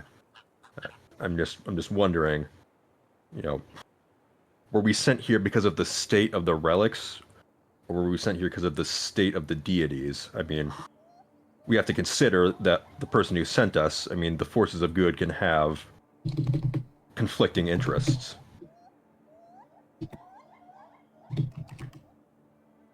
I say this very quietly. Yeah, to your partner next to you, Yeah. your partners, and I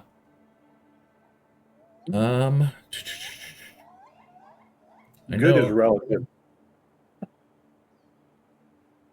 Yeah, because I mean, I don't think we were given much details about the specifics of the relics, so maybe we're doing a little bit of maybe we're doing a little bit of extra favor, maybe killing two birds with one stone here, keeping a check. Maybe we are working in the greater interests of the world, but we might also be doing favors for Orion and the church. I mean, if we're maybe keeping the other deities in check or keeping an eye on them. We are totally, utterly, and completely ill-equipped to be any sort of check on a deity. Yeah. I'm gonna post in chat what the image of the crown looked like when you guys had the vision of it. Yeah. It was forged of woven living vines, iridescent moss, and braided locks of druidic oath hair. It was pulsing faintly with a slow earthly rhythm as though breathing. That's what you saw when you saw the 10 relics that were kind of shown during that vision. Okay. Then I guess I probably should have written this down, but did anything seem to relate to Nimara among the relics that we were informed about? We are going to. I'm gonna.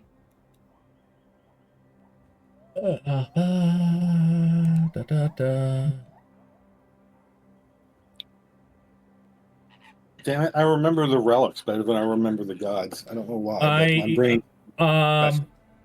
You guys figured out the gods during the you guys kind of put 2 and 3 together to get Right. 16. This is in the parties. You are group 4,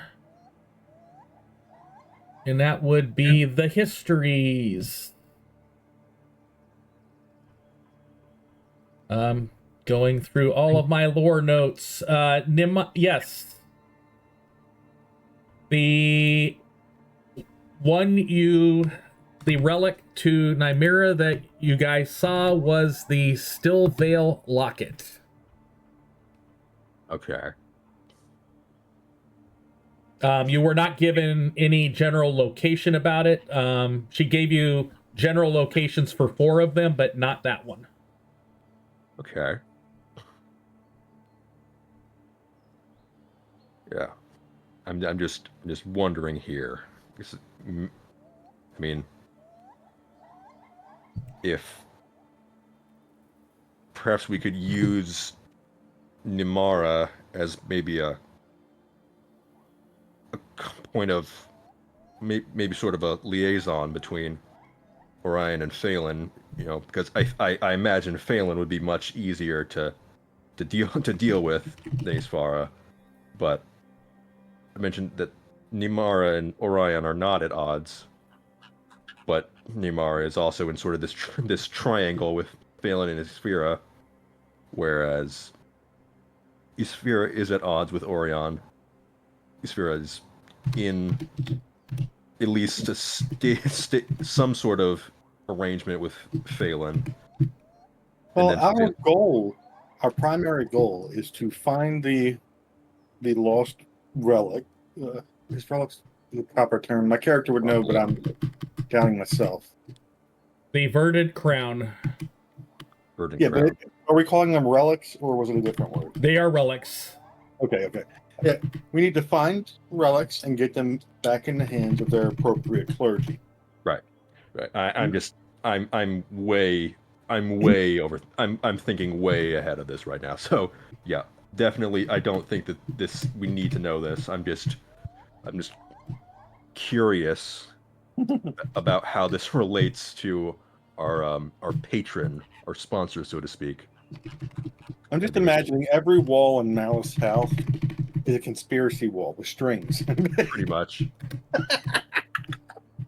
Sorry, that's meta and out of character, but that's the picture you're drawing in the mouth right now. I mean, that's what I was thinking when I was stewing on this. So yeah, that is fair. Malith is a bit of a nut. That's Okay. all of us. All right, so should we go talk to the priest now, or more info? I think we're gonna get diminishing returns beyond this point. I mean, if we're trying to get more information specifically about the crown, and if it's not, public knowledge, I think we just have to ask. I don't think we'll get in trouble very much. I mean, Well, here's a question then. If we can speak privately with this individual, or if they point us to another individual and we can speak privately with an important person in the temple, how forthcoming do you think we should be? I mean, if we tell them that we have reason to believe that their lost, incredibly important relic is nearby, and not only nearby, but likely to cause trouble for the city, and that our entire purpose in coming is to get it back to them. I mean, if we can convince them of our sincerity, that might get us backing. yeah. I mean, I agree. I think we should. Yeah. Let's just talk to him. Okay. What do you think, Paul? Crazy. I did put the information you guys had obtained about the relics in the books thing. That way, so the 4 that you knew the locations about were, or general locations, were Arions, Phelan's, Isphiras, and Thalgrim's. All right.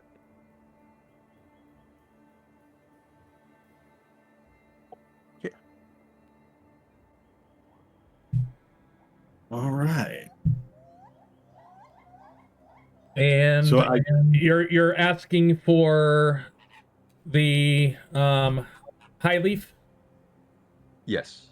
Okay, I will. Since I did not put him up there, I can put him kind of right next to you guys there. And now he looks. ask away. Yes, he does appear elder in nature. He is an elf. But he does have you cannot tell whether or not the antler type things growing out of his head are actual antlers or ceremonial or what. It's kind of looks different, but he does have a very much so elven quality to him. And he's showing age like that. So Yeah. he's been around. Okay. Yeah. Can I do a make an introduction again to see if we can't? Okay. You can go ahead and target him. Just There we go. And that'll give us a little bit more better information about it. Then I go to explore, and hopefully I improve our standing with this individual. No. Okay. Can I hero point that? Oh, yes, you can. And you just got another one. So you got like 3 of them floating around there. I'm going to roll a 1 on that. Well, if you roll a 1, yeah, you don't want to roll a 1. Anything but a 1, and you're going to guarantee succeed. There we go. I mean, it Almost. wasn't great. Yeah, anything. Yeah. So,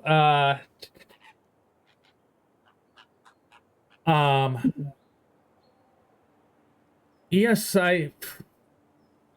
from what I've been hearing, you're interested in Phelan. You don't look like our typical worshippers of the Life Giver.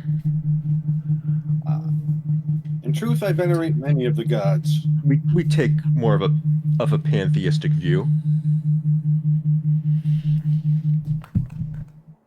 They all govern many important, vital aspects of life. We just found it prudent to pay reverence to Phelan and all of his duties. I put a little emphasis on his. Oh, you speak of the duality. Nod.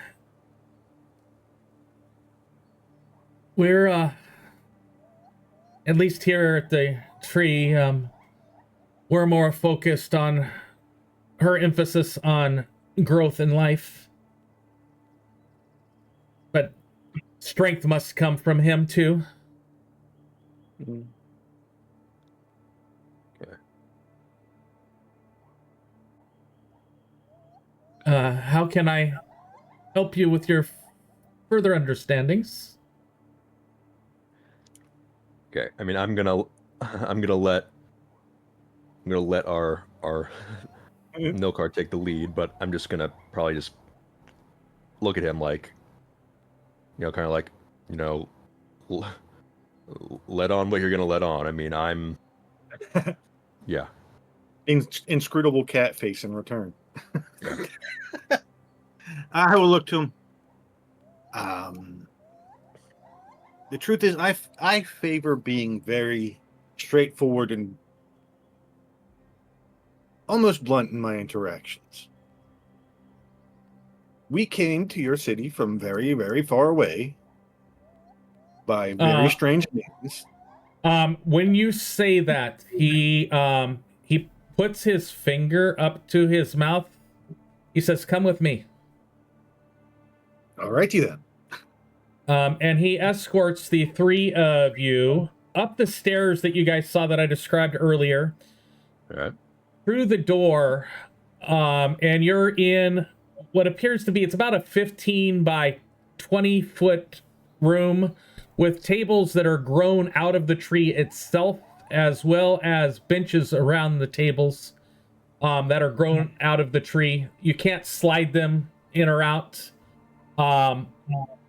They have a darker, the table and benches have a darker color than the inner heartwood that you see in the tree that you're walking around in. As you went through the door, the door appeared to be part of the tree itself also. He closes the door behind, and let me pull him up and go to his spells. And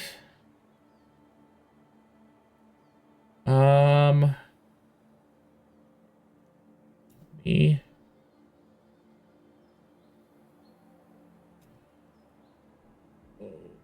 where he had it on him. He I'm just gonna cast Mist. I thought I had put the non-scrying one in there.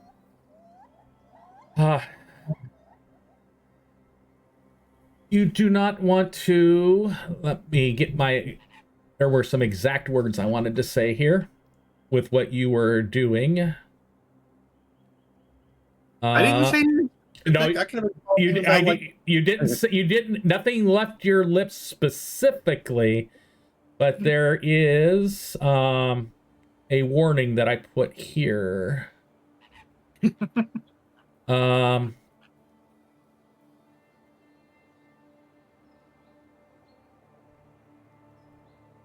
He That's says cool. he says two things too. You're not from the Vale, are you?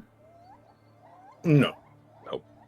Your steps haven't learned to listen to the roots yet.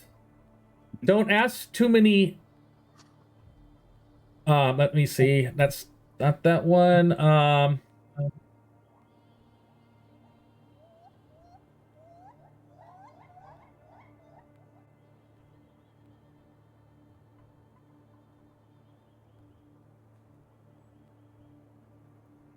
Things that I believe you're about to speak should always be whispered behind protection. The current council does not want any knowledge from outside brought in whatsoever. But the council, I believe, is at fault overreacting to what occurred centuries ago and guiding this city into stagnation. You may speak freely. In truth, I don't believe any of us are too particularly interested in meddling with your local governance. I glance over at Malif to see if he's got any expressions about how I'm speaking. I'm just watching. Like so far so good. Well, we learned of a situation that I don't know if you care to hear about because it's from outside, but we learned of a situation that's really rather dire. And to help deal with it, we came here seeking to return what is likely the most sacred artifact and relic of your temple to you. We have reason to believe it's nearby, and that if we don't return it to you soon, it's going to cause a great deal of trouble, if it isn't already. And what relic would this be? He looks at you quizzingly. He raises his kitty brows and says, the Verdant Crown.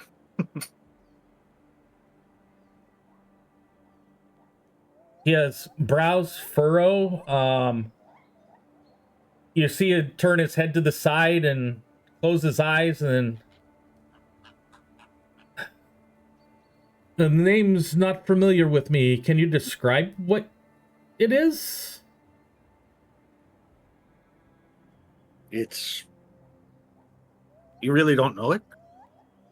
The not by the name that you've provided. No, I give him a sus squint. You look like you've been around for more than 200 years. So... Oh, yes, definitely. I have. This is strange.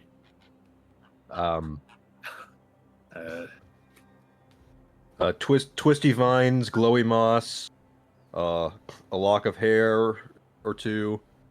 I pull out a sketch book. I told you at the time that I was sketching down those symbols. Yes, you did. So I pull out the book. I open it up to show him, like, yeah, it looked kind of like this. He gives a soft chuckle, like his voice is like rustling leaves. Ah, the Crown of Cycles. It's spoken more in prayer now more than in memory these days. I know it was real. I know it was sacred. I know it vanished. Not lost, but returned to the earth in its own time. Well, it may have been returned to the earth, but we have very good reason to believe that it's not in any place it should be anymore. Or perhaps that place is not controlled by anyone who should be meddling with it anymore.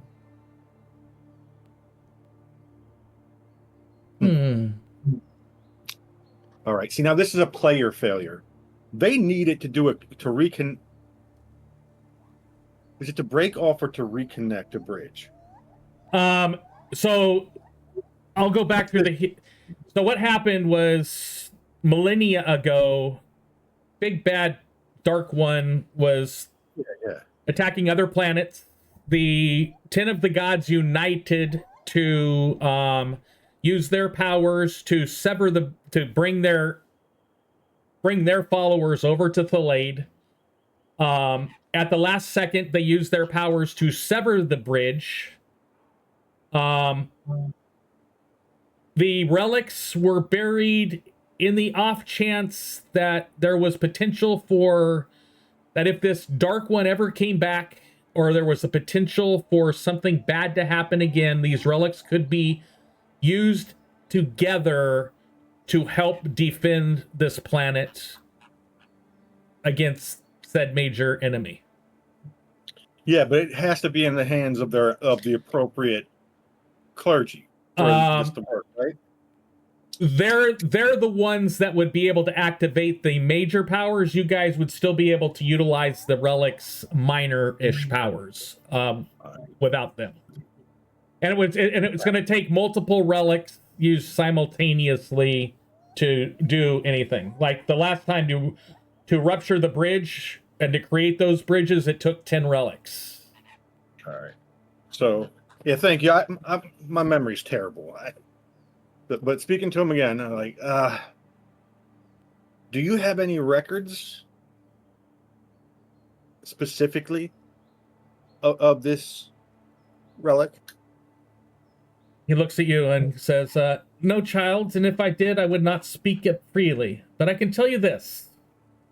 Its roots, I don't need you to speak it. its roots run through more than soil. Seek not where it is buried. Seek what caused it to be buried.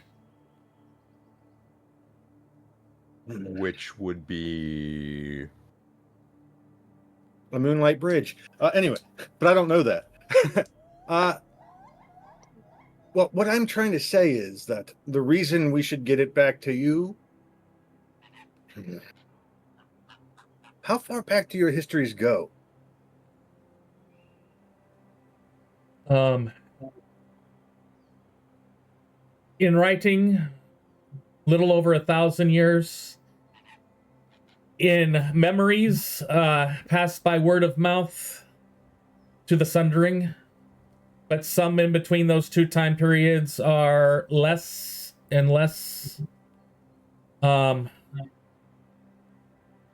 pure, as you would say. Some things may have been forgotten.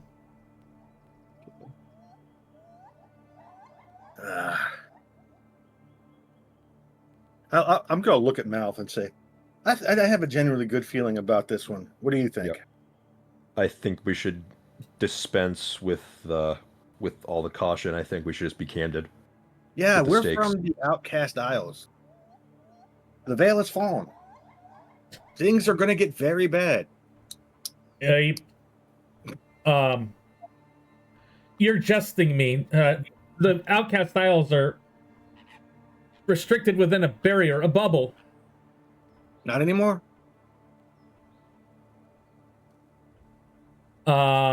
He is going to go T, and he is going to click that button.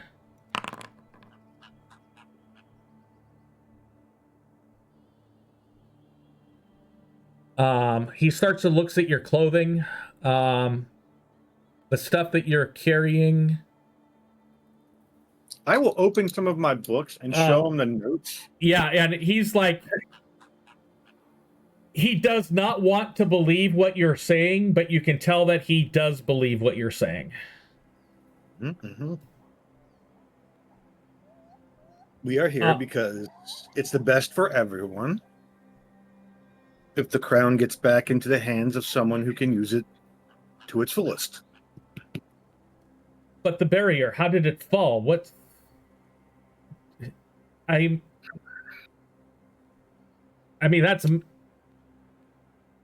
this is the first any that I've heard of it, and I do have access to some of the inner workings of the council, and I know none of them have heard of it, or at least have spoken it at all within the council itself.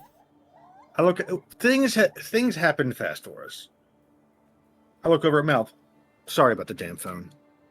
Look over at Mouth. Would you say it's probably already completely fallen, or is it still going down? Well, we were able to cross it, if not physically, but through magical means.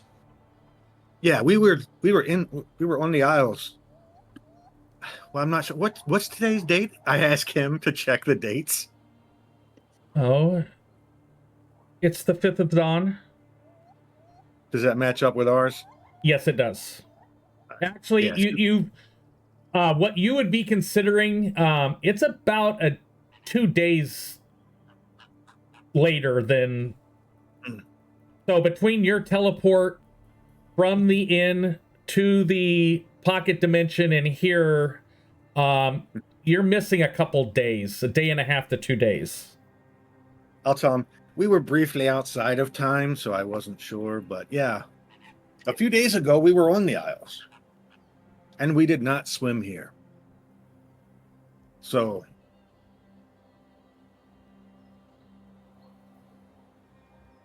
I just stare at him with inscrutable cat face.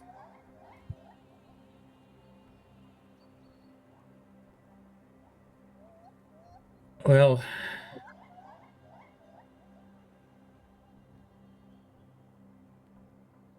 if that's the case, there is a seed path of lore, forgotten, yes, but not erased. The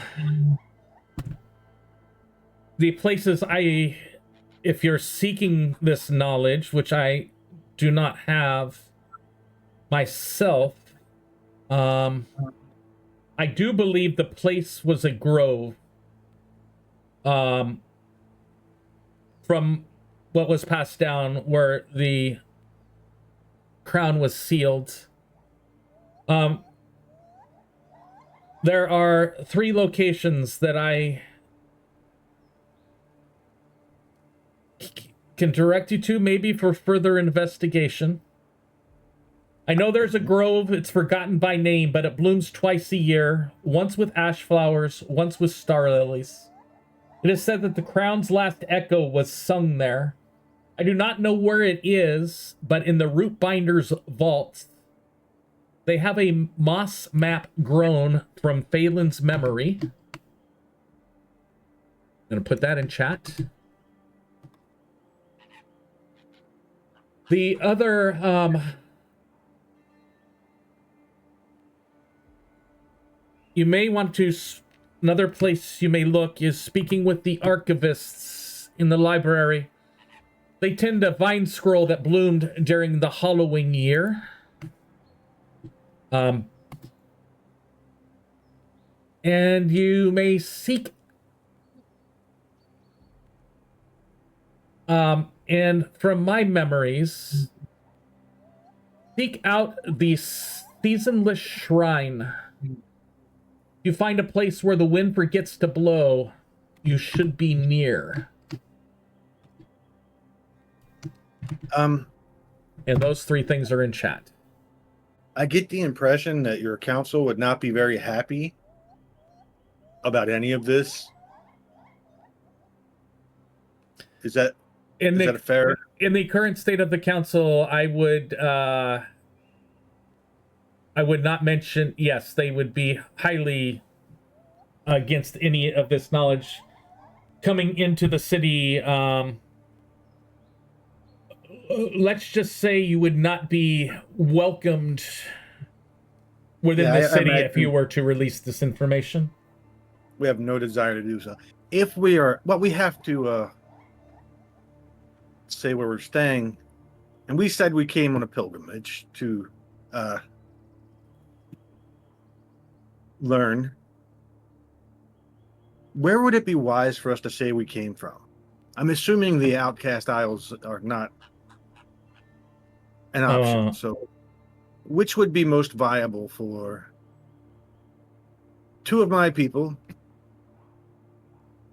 Malith, a human, and a dwarf, to have come to learn of your fine veil? I'm sorry, what did I say? Human. No, I said Malith here.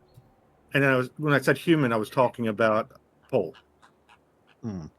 I will. I mean, any country that wouldn't get us. I don't even want to imagine what they would do. But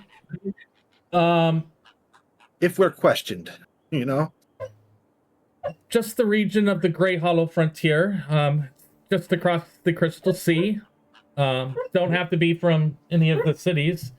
And I'm going to pull you to Thalade and show you the region I'm talking about. And that is right in this area. all right. So to the east in the foresty mountain land. Okay. And that's called the Grey Hollow Frontier. That's the region name. I'm going to give you both the subregion and the region name. Control C, Control V. It may never become important, but I thought it would be good to have something reasonable to say if for some reason we're questioned. Thank you for your help. They are, I'm going to, yeah, that's what you would, when he mentions it, your little understanding, that's what you'd get. You probably know nothing about what current governments are happening anywhere in the world, except for here, where they're ran by a council of a bunch of old dudes. A bunch of frightened old dudes who wish we would get off their lawn.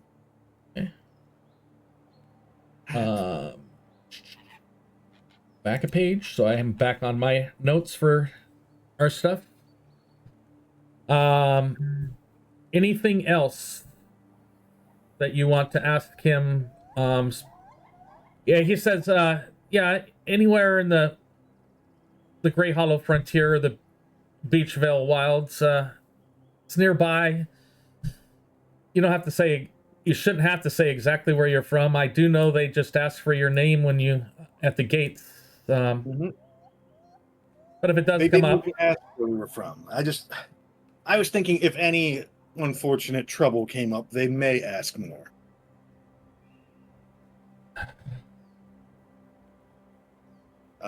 Is there anything we should avoid while we're here if we wish to keep a low profile within the city? mention of the barrier falling. Yes, no, I meant like local troubles that we could run afoul of. I go to my Bergav notes. There is a section for civil unrest. Yeah, basically, we're trying to avoid that.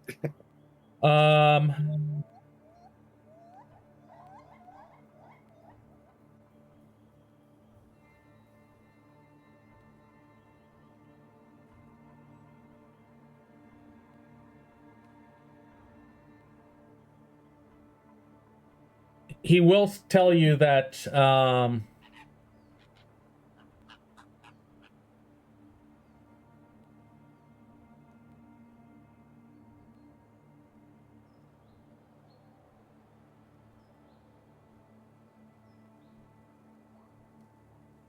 there are reports of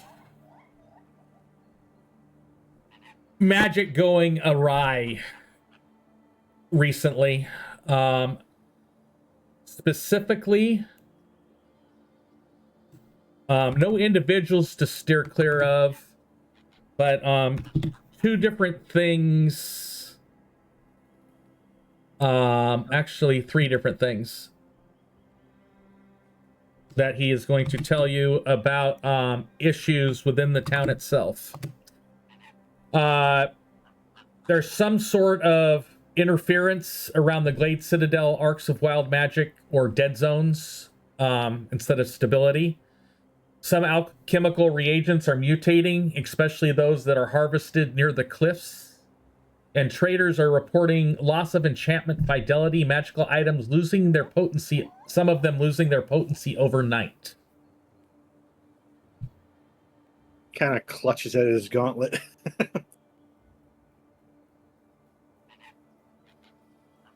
Oh.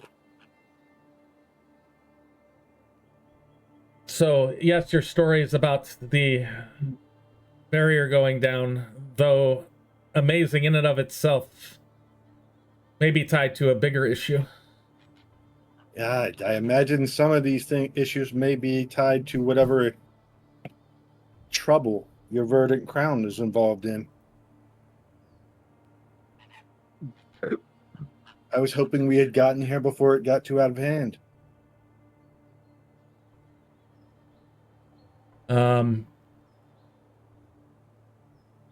The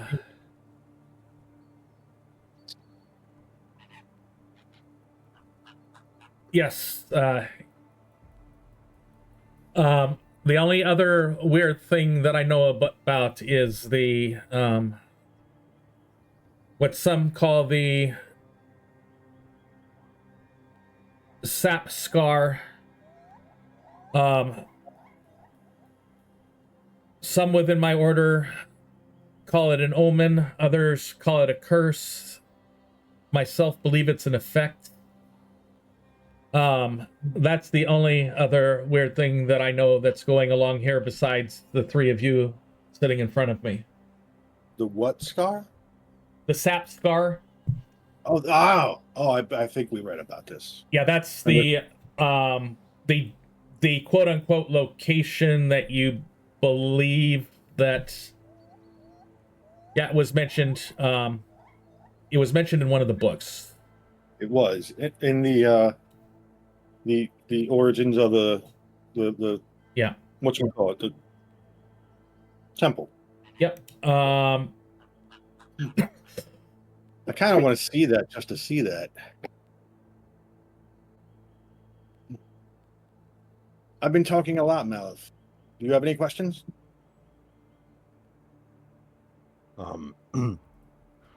None that I think we'll find many answers for. Hole?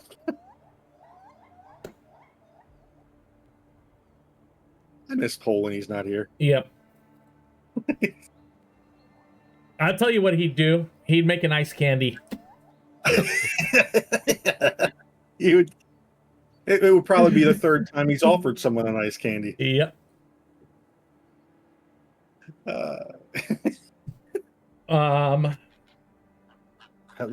We may have taken enough of your time for now, but I mean, yes. Again, if you're looking further, those three places would be the best to start if it's within the city. The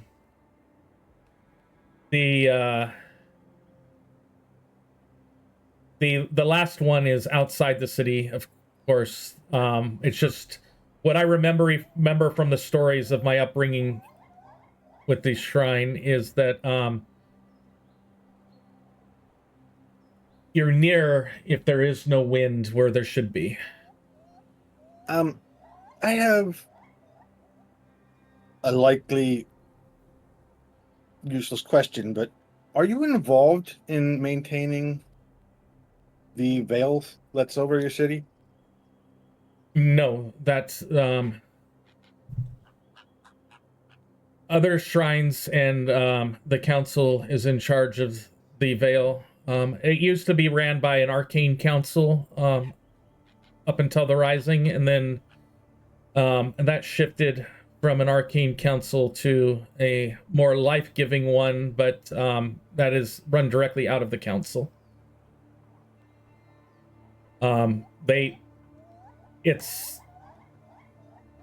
It's a ward that's been on Bergav since its founding. They're the ones that now provide the dispensations that allow to bend the rules or pass the barriers that are put up by the veil. I have no control or effect over it. I was just thinking that the veil seems immense, powerful, and versatile. There's no chance they would be using a divine artifact to power it, is there? I do know the wards tap directly into the ley lines below the city. All right. Okay. And that's what powers the veil.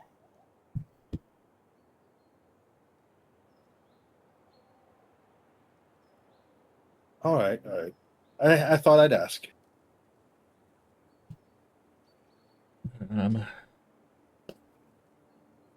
Though you did say that they are experiencing interference. Yes, like there's been fluctuations, ebbs and flows, surges. Not a full loss, but last night the moon bridge felt malleable instead of solid. And What's a moon bridge? Oh, well, during the day, the sun's light provides solidity to the bridge that goes across our river. We call it the Rainbow Bridge. But at night, the light from the moons and the ley lines, instead of the bridge reflecting as a rainbow, it reflects